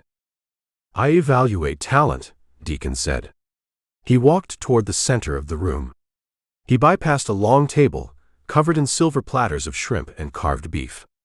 Sometimes I evaluate the people handling the talent. Ford offered a thin smile. You bring a heavy book to a baseball game. Deacon stopped near a glass coffee table. He reached behind his back. He gripped the spine of the black leather ledger. He pulled it from his waistband. He tossed the book onto the glass. The leather hit the surface with a heavy thud. Harrison stopped chewing his toothpick. He leaned forward on the leather sofa. He planted his heavy hands on his knees. Ford did not flinch. He walked over to the coffee table. He picked up the ledger.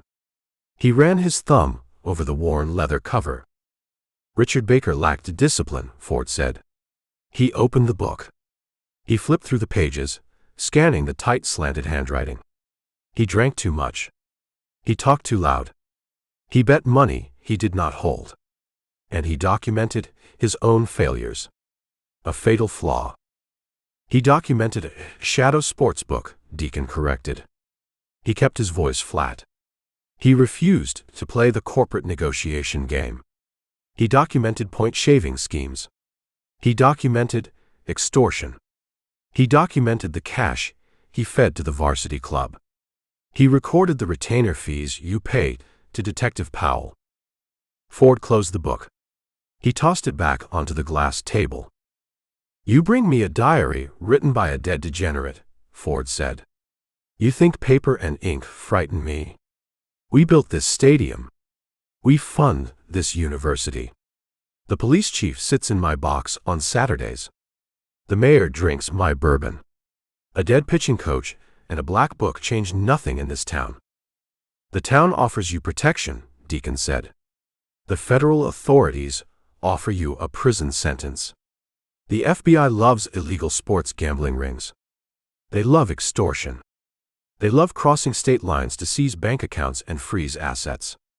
You hand this book to a federal prosecutor, your booster club shatters into dust. Ford picked up his crystal tumbler. He took another sip. He shook his head, projecting an aura of bored amusement. You threaten me with federal agents, Ford said. Agents require months to build a case. They require subpoenas. They require jurisdiction. We own the local judges. We bury the paperwork. We stall the investigation until the public loses interest. And we bury the man who brings the book to their attention. Harrison stood up from the sofa. The enforcer cracked his knuckles. The sound popped in the cold, conditioned air.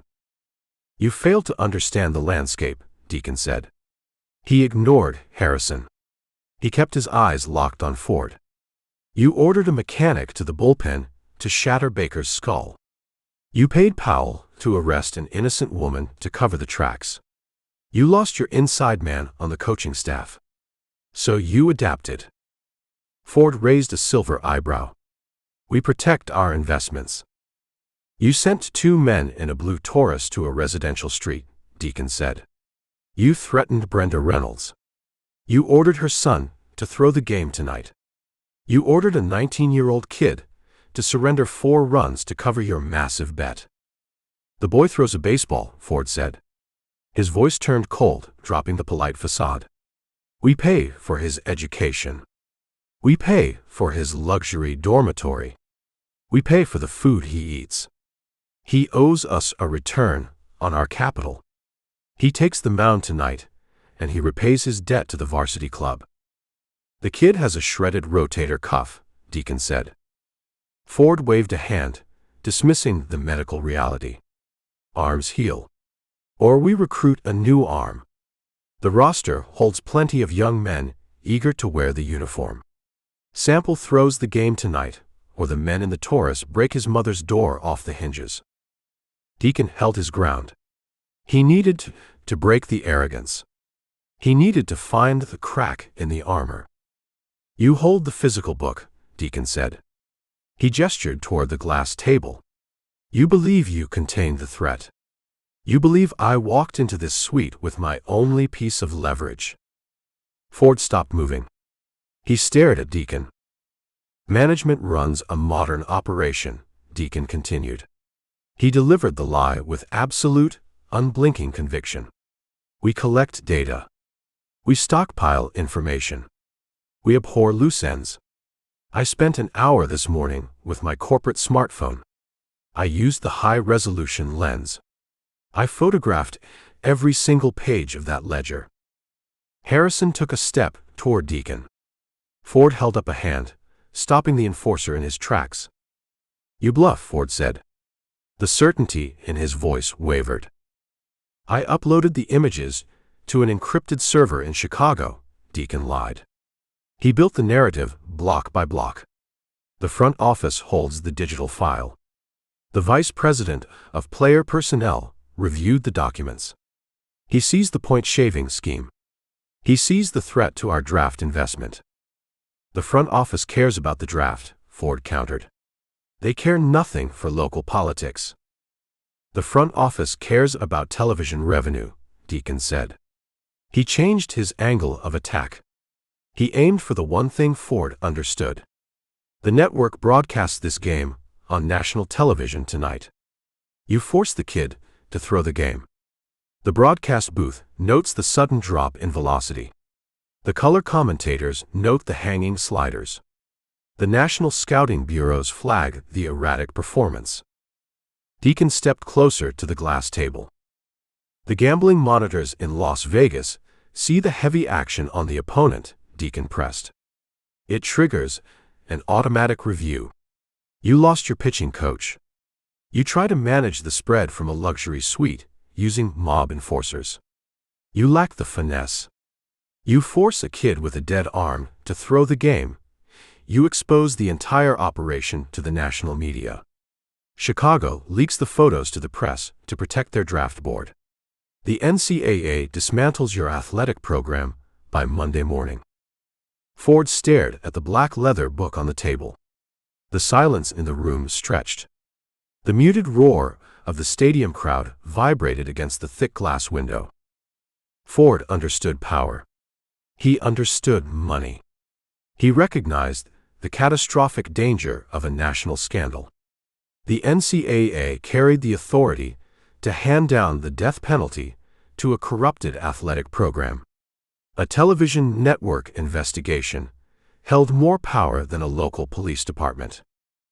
Deacon offered a way out. "I want the men and the tourists gone," Deacon demanded.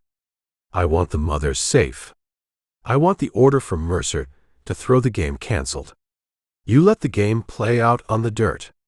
You eat your losses. You keep the physical book, and I tell Chicago to bury the digital file." Ford set his crystal tumbler on the buffet table. He reached into his slacks and retrieved a slim silver mobile phone. He dialed a sequence of numbers. He held the phone to his ear. "The Reynolds house," Ford ordered. "Leave the street. Return to the club immediately. Acknowledge." Ford listened. He nodded once. He severed the connection. He slid the phone back into his pocket. "The men left the street," Ford said. "The woman remains safe." Deacon felt a knot loosen in his chest. Brenda survived the day. The varsity club abandoned the immediate physical threat. "Cancel the order for the boy," Deacon said. Ford shook his head. The aristocratic arrogance returned, reinforced by a desperate need for cash. "The wager remains active," Ford said. His pale eyes locked onto Deacon. "The club carries a massive liability on this game. We require the capital to balance our accounts. The boy takes the mound. He surrenders the runs. He destroys his shoulder," Deacon said. "His career ends tonight." "We bought his career," Ford stated. "He belongs to us. He pitches. If Chicago leaks the file, we deny everything. We blame a dead pitching coach for the gambling ring. We burn Baker's reputation to protect the club. But the boy throws the game tonight." Deacon realized the limit of his leverage. He forced Ford to abandon the violence against the mother. He could not force the booster to abandon the money. The greed ran too deep. The men in the suite viewed the players as disposable livestock. "You ruined the kid," Deacon said. "The game ruins them all eventually," Ford said. He turned his back on Deacon. He walked to the window and looked down at the pristine green grass of the field. "Take your exit, Scout. You saved the mother. Accept your victory. Interfere with the game on the field, and Harrison breaks your legs in the parking lot." Harrison offered a cruel, empty smile. He stepped aside, clearing the path to the heavy oak door. Deacon did not argue. He left the black leather ledger on the glass table. The book served its purpose. It bought Brenda's life. Deacon walked to the door. He gripped the brass handle. He pulled the door open, stepped into the carpeted hallway, and let the heavy wood slam shut behind him. He walked down the corridor. He bypassed the mahogany bar. He ignored the wealthy alumni laughing and drinking their top-shelf bourbon. He hit the call button for the elevator. The steel doors parted. He stepped inside. He pressed the button for the field level. The elevator descended. The muffled noise of the crowd grew louder, transforming into a physical vibration in the metal walls. Deacon stared at his reflection in the polished steel doors. He looked battered. He looked tired. He spent 2 days fighting a corrupt machine. He cleared an innocent woman of a murder charge. He broke the immediate power of a local syndicate. But Mercer Sample still prepared to walk onto the red clay. The kid prepared to shred his own arm to satisfy the greed of the men in the skybox. The front office in Chicago demanded a clean evaluation. They demanded Deacon walk away from the mess, board a flight to Boston, and focus on the next asset. Deacon rolled his right ankle. The scar tissue ground against the bone. He remembered the pain of a career ending on the dirt. He remembered the cold indifference of the corporate men who turned their backs the moment he failed to stand up. The elevator chimed. The doors opened to the concrete service tunnel. Deacon stepped out. The roar of the stadium hit him. 10,000 fans screamed in the twilight. The pregame music blasted from massive speakers. He did not walk toward the VIP parking lot. He did not walk toward his rental car. He unclipped the silver corporate badge from his collar. He shoved the metal shield deep into his pocket. He turned left, heading down the cold, damp concrete tunnel toward the home dugout. He intended to stop a baseball game. Chapter 13. Deacon walked down the concrete service tunnel. The roar of 10,000 fans vibrated through the cinder block walls. The noise felt like a physical weight pressing against his chest. The air smelled of spilled draft beer, roasted peanuts, and industrial floor cleaner. He reached into his pocket. His fingers brushed the cold metal of the silver corporate badge. Management expected him to sit in the premium scouts section behind home plate. They expected him to hold a radar gun, record a throwing velocity, and upload a sterile report to a server in Chicago. They demanded complicity in the destruction of 19-year-old arms. He left the badge in his pocket. He abandoned the corporate shield. He operated on instinct, fueled by a stubborn refusal to let a local sports syndicate break another kid. He turned a corner. The tunnel widened, leading toward the home clubhouse and the rear entrance of the dugout. Two men in bright yellow windbreakers blocked the corridor. Stadium security. They stood behind a barricade of interlocking metal crowd control fences. They wore heavy black boots and earpieces. They checked credentials, keeping the unwashed masses away from the university gladiators. Deacon stopped 30 yards away. He leaned his back against the cold concrete wall. He needed a distraction. A physical confrontation with two security guards drew police uniforms. Uniforms brought Detective Powell. A heavy, metallic rattle echoed from the opposite end of the intersecting hallway. Tucker emerged from the shadows. The old groundskeeper pushed a flatbed utility cart. Stacks of 50-pound paper bags filled the steel mesh bed. Red clay dust coated Tucker's faded denim overalls and his weathered face. He kept his head down, pushing the heavy load with stubborn, grinding effort.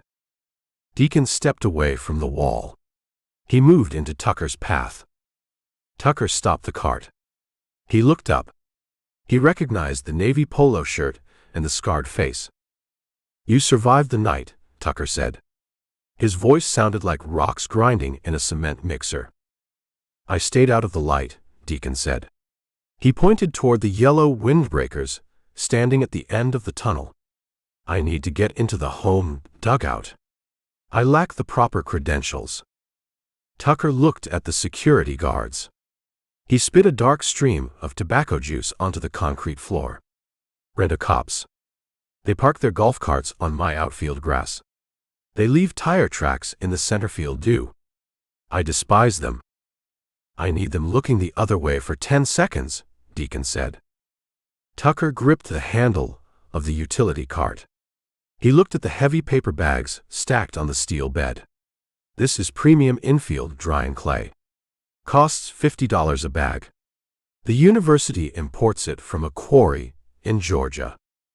Management will reimburse the athletic department," Deacon said. A grim, chaotic light sparked in Tucker's eyes. He loved the grass, and he hated the authority figures who trampled it. "Stay close to the wall," Tucker commanded. Tucker leaned his weight into the cart. The steel wheels shrieked against the linoleum floor. He pushed the heavy load straight down the center of the corridor. He picked up speed. He aimed the cart directly at the metal barricade. "Make way," Tucker shouted, his voice echoing off the concrete. "Grounds crew coming through." The two security guards held up their hands. "Stop the cart, old man," the guard on the left yelled. "Show your pass." Tucker did not slow down. He hit the metal barricade full force. The interlocking fences buckled. The utility cart slammed into the metal. The sudden impact launched the top row of paper bags off the flatbed. 3 50-pound bags of premium red clay hit the concrete floor and burst open. A massive cloud of fine crimson dust exploded into the corridor. The powder coated the air, blinding the security guards and covering their black boots in thick red dirt. The guards coughed.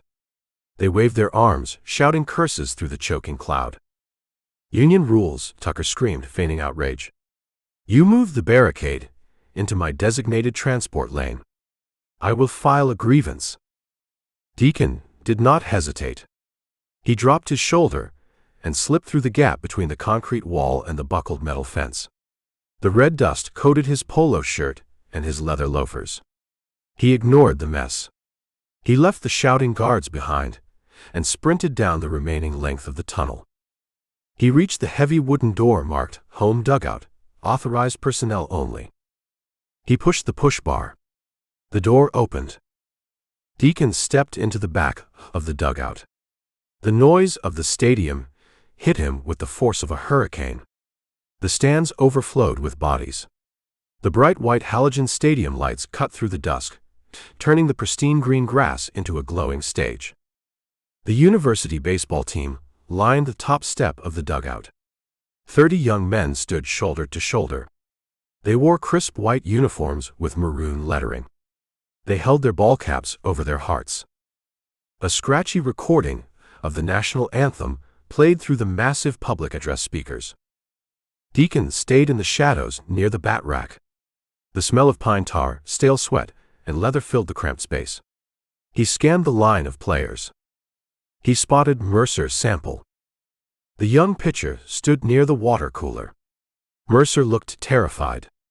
His face held the color of old ash. He stared straight ahead at the American flag waving in center field, but his eyes looked hollow. His right arm hung limp at his side. He rubbed his shoulder with his left hand, an unconscious gesture of pain and fear. Assistant coach Evans stood directly behind Mercer. Evans wore a tight maroon coaching jacket. He shifted his weight from foot to foot. The assistant coach watched the kid like a prison guard watching a condemned man. A heavy-set man stood next to Evans. The man chewed a massive wad of sunflower seeds.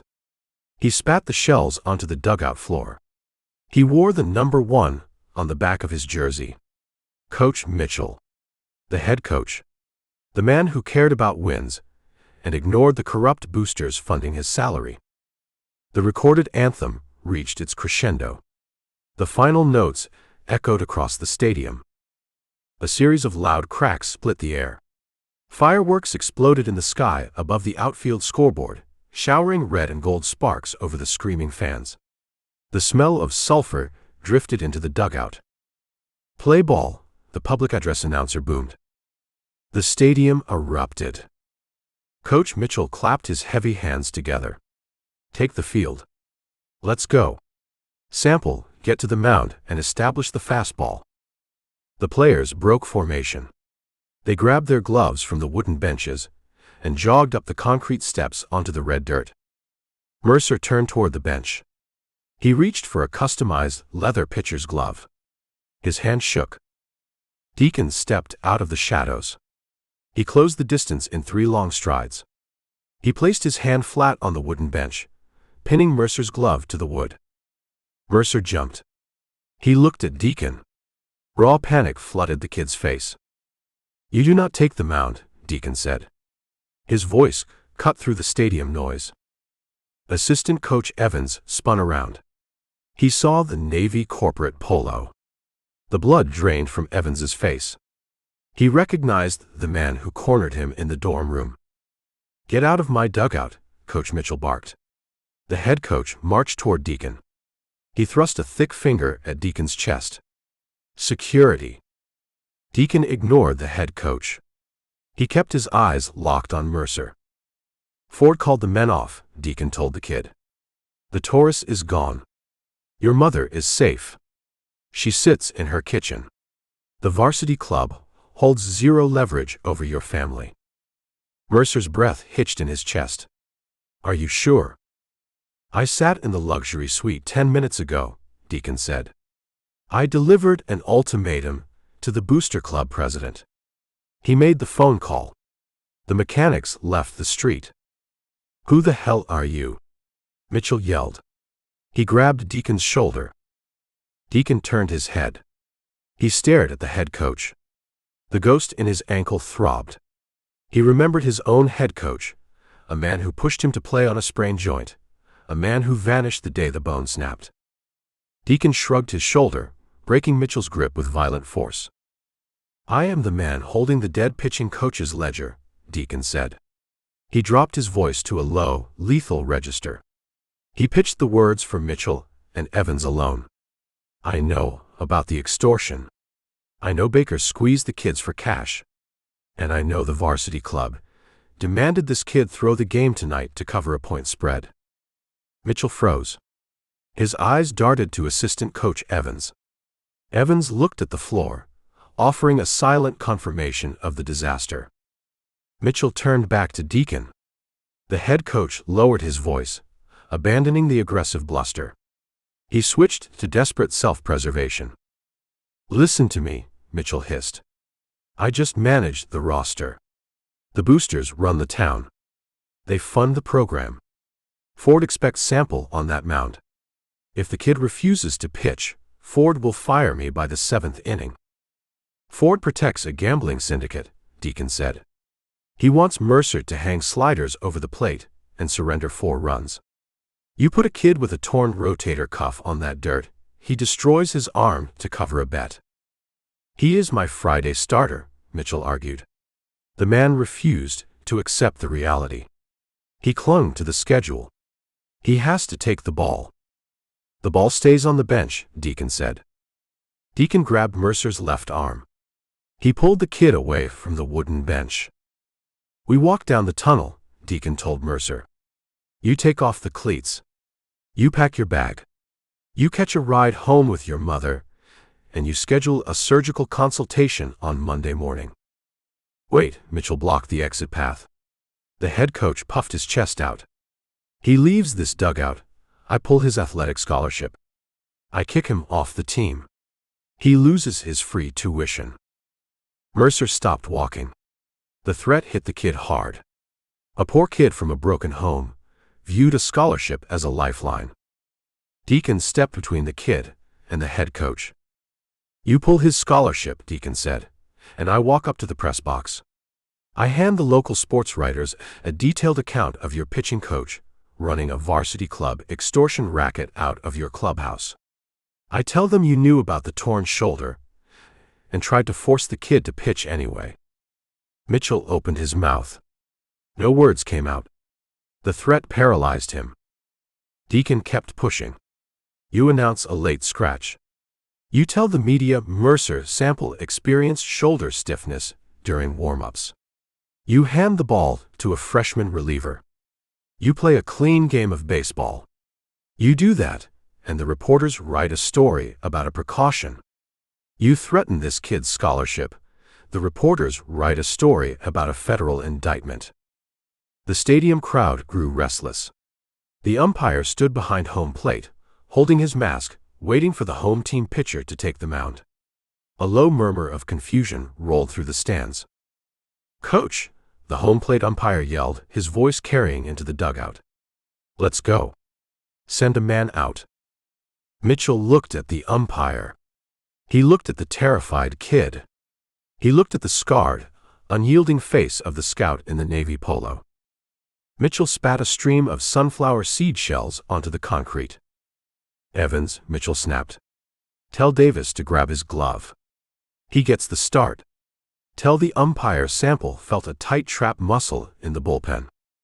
Evans scrambled down the dugout bench, shouting for the freshman reliever. Mitchell glared at Deacon. "You ruined my season." "I saved an arm," Deacon said. He turned his back on the head coach. He guided Mercer toward the heavy wooden door leading to the service tunnel. "Is it true?" Mercer asked. He walked beside Deacon. The noise of the stadium began to fade as they entered the concrete corridor. "My mom is really safe." "She is safe," Deacon said. "The boosters care about money. They wanted a guaranteed win on a point spread. They tried to use you as a sure thing. Without you on the mound, the game becomes a coin flip. They have no reason to harass your mother anymore. The bet is dead." They walked past the scattered red clay dust and the broken metal barricade. Tucker and the security guards had vanished, leaving the mess behind. "What happens to my draft stock?" Mercer asked. He stared down at his cleats hitting the linoleum. "You told the front office my arm was dead, didn't you?" "I filed a medical red flag," Deacon confirmed. "Management pulled you from the board. The other franchises will see the late scratch tonight. They will hear the rumors. They will back away." Mercer stopped walking. He leaned against the cinder block wall. He rested the back of his head against the cold concrete.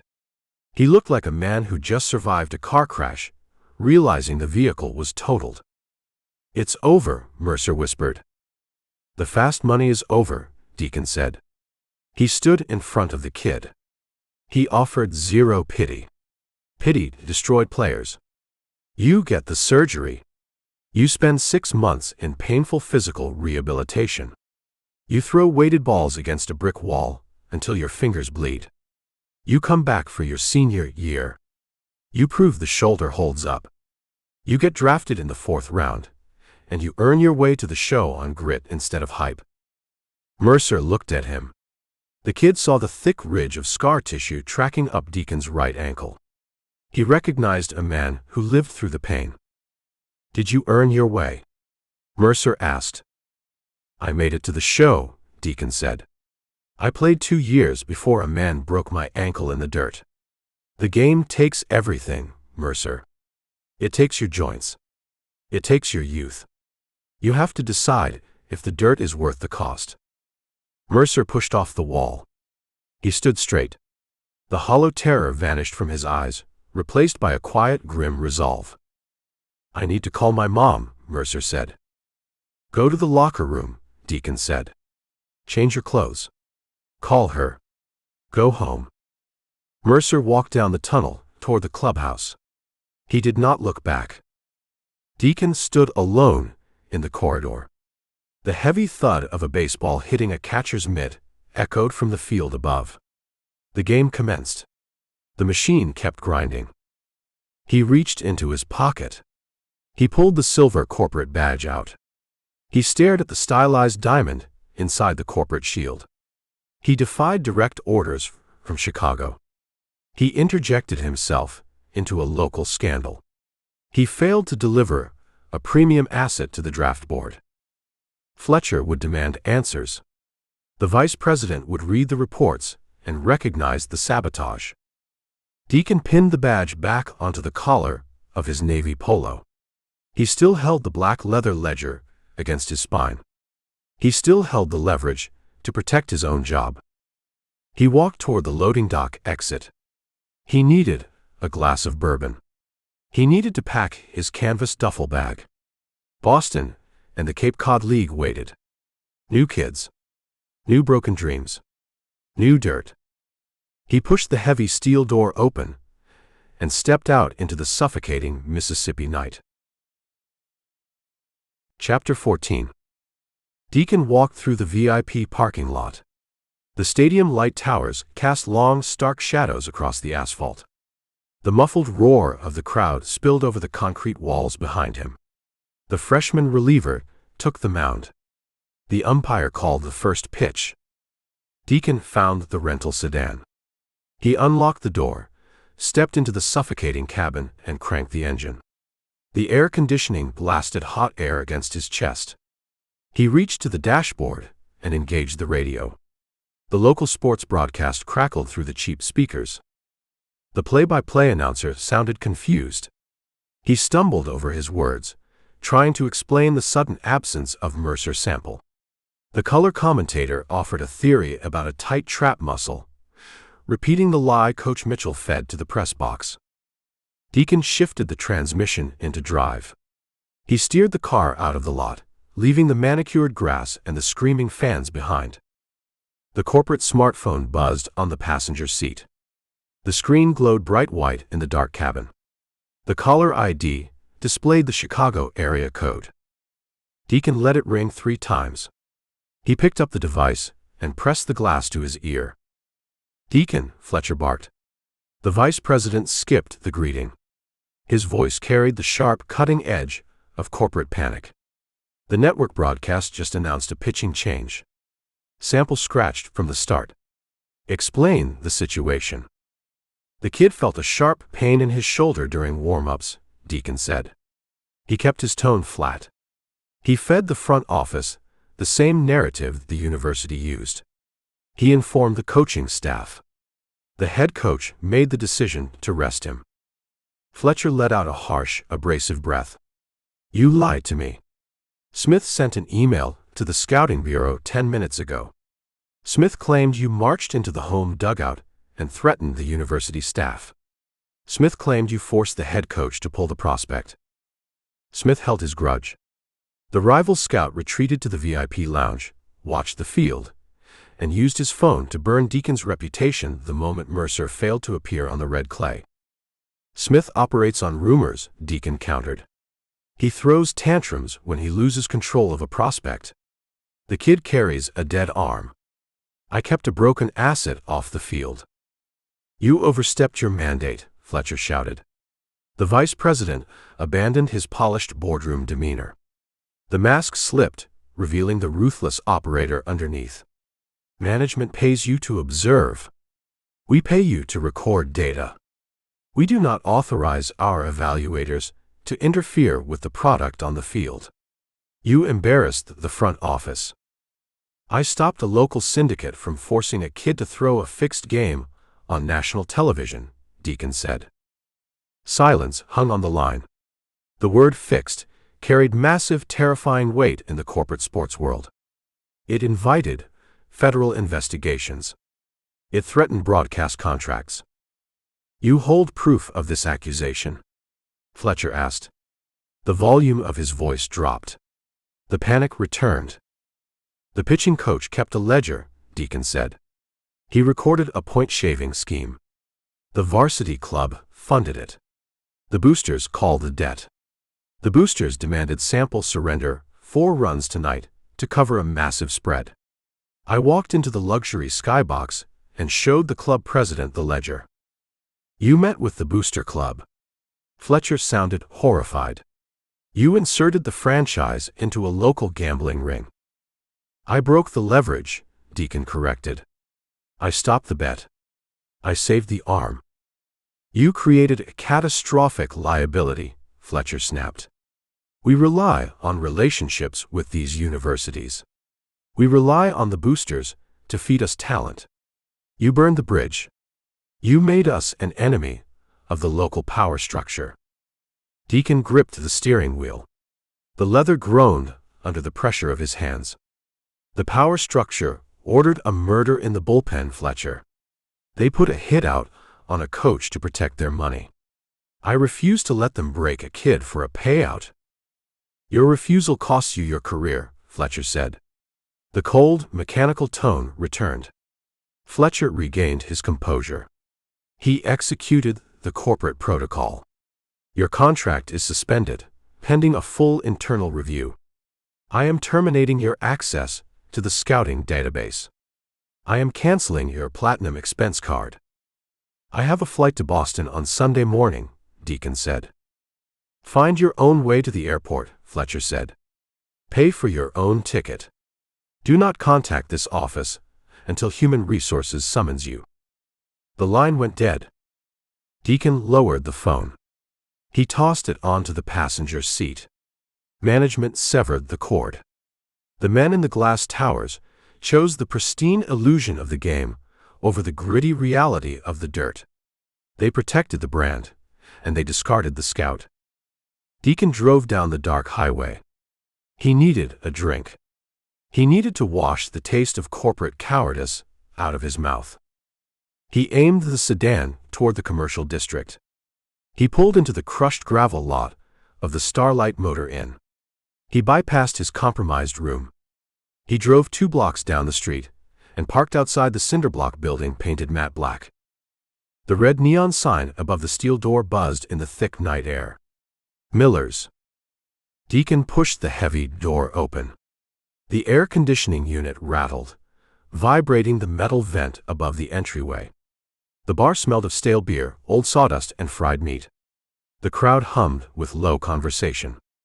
A small television mounted in the corner displayed the local baseball broadcast. Deacon found an empty stool near the end of the scarred mahogany bar. He placed his back against the wall. Mac, the bartender with the salt and pepper beard, wiped the wood with a damp rag. He recognized Deacon. He tossed a cardboard coaster onto the bar. "Maker's neat," Deacon said. "Water back?" Mac nodded. He grabbed the bottle, poured the amber liquid, and set the glass on the coaster. Deacon pulled the matte black corporate card from his wallet. He placed the plastic on the wood. Mac picked up the card. He walked to the register and swiped the magnetic strip. The machine let out a sharp, high-pitched beep. A red light flashed on the display screen. Mac returned to the end of the bar. He slid the card back to Deacon. "Declined. Bank refused the charge."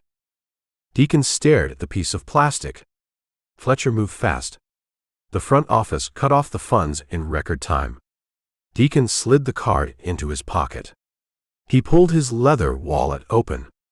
He removed a crumpled $20 bill and laid it on the wood. "Keep the tab open," Deacon said. He raised the rocks glass.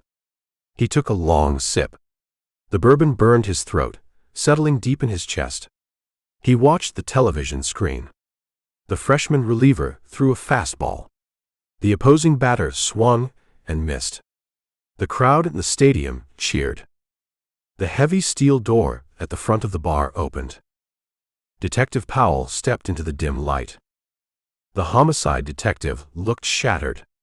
He wore a wrinkled brown suit. Sweat stained the collar of his dress shirt. He chewed a splintered matchstick. Dark bags hung under his eyes. Powell scanned the room. His gaze locked onto Deacon. The detective navigated the sticky floor. He ignored the other patrons. He pulled out the stool next to Deacon and sat down. He placed his thick hands on the mahogany bar. "The Greyhound station," Powell said. His voice rumbled with contained fury. "Locker 42. Deacon kept his eyes on the television screen. "Did you enjoy the bus terminal?" "I found a rusted coat hanger," Powell spat. "I found an empty gym bag smelling of mold. I found 0 ledgers." "I lied," Deacon said. He took another sip of his bourbon. Powell turned his head. He glared at Deacon. The muscles in his thick neck bunched together. "You fed a false location to a police officer. I tore that locker apart. I searched the entire bank of lockers. You wasted my time." "I bought myself an hour," Deacon corrected. "I needed time to secure the real drop." "Where is the book?" "Ford has it," Deacon said. Powell flinched. The splintered matchstick fell from his lips, hitting the scarred wood of the bar. The detective lost the aggressive posture. Genuine terror replaced the anger in his eyes. "You gave the ledger to the varsity club," Powell whispered. "I walked into Suite 1, Deacon said. I dropped the leather cover onto a glass coffee table. I traded the physical evidence for Brenda Reynolds' safety. Ford called off his mechanics. The woman lives. The son lives. Ford keeps his secrets." Powell rubbed his face with his heavy hands. He let out a ragged breath. The detective recognized the trap closing around him. "Baker documented my retainer," Powell said. "He wrote my name in the margins. He listed every dollar the club paid me to look the other way." "Ford read the pages," Deacon confirmed. "Ford owns me now," Powell stated. Despair saturated his voice. "Before today, I offered a service. I cleaned up their messes. I maintained a level of independence. The ledger changes the dynamic. Ford holds the proof of my corruption. If I refuse an order, he leaks the pages to internal affairs. He destroys my badge. He sends me to the state penitentiary." Deacon turned his head. He looked at the broken cop. "You chose to take the booster money," Deacon said. "You chose to arrest an innocent mother to cover a murder. You built your own cage. Ford simply locked the door. Powell clenched his fists. He leaned closer to Deacon. The smell of stale coffee and fear radiated from his skin. "I hold the power to arrest you right now," Powell threatened. The words lacked conviction. Obstruction of justice. Breaking and entering. "I hold enough probable cause to lock you in a dark cell for a month." "You arrest me, you anger Ford," Deacon countered. Ford agreed to the trade. He accepted the book. He let the mother go. He let the game play out. "He believes I sent digital photographs of the ledger to my front office in Chicago." Powell narrowed his eyes. "You photographed the pages?" "I built an insurance policy," Deacon lied, repeating the narrative he fed to the Booster Club president. "Ford knows about the digital copies. He knows I hold a dead man's switch. You arrest me, you trigger the release of those files. Ford loses his protection. The FBI raids the stadium. Do you think Ford wants you to risk the entire syndicate to satisfy your wounded pride?" Powell stared at the bartender, wiping glasses at the far end of the room. The detective processed the new power structure. He understood his place at the bottom of the hierarchy. He could not touch the scout. "You burned this town down," Powell said. "I pulled a 19-year-old kid out of the fire," Deacon said. "The town burned itself." Powell stood up from the stool. He buttoned his wrinkled suit jacket. He looked old. He looked defeated. "Leave the city limits," Powell said. "Drive away. Never cross the county line again." Powell turned his back. He walked across the sticky floor, pushed the heavy steel door open, and vanished into the humid Mississippi night. Deacon sat at the bar. He finished the bourbon. He set the empty glass on the cardboard coaster. He held no corporate backing. He held no platinum expense account. He held a rental car, a duffel bag, and a flight out of a regional airport on Sunday morning. He needed a place to sleep. He refused to return to the Starlight Motor Inn. Smith held a master key to that room. He stood up. He left a $5 tip on the bar for Mac. He walked out of the cinder block building. The heat offered a brutal embrace. He climbed into his rental sedan. He aimed the car away from the commercial district, away from the stadium, and away from the neon lights. He drove down County Road 9. The pavement cracked, turning to loose gravel. He navigated the rutted dirt driveway of the Second Chance Animal Rescue.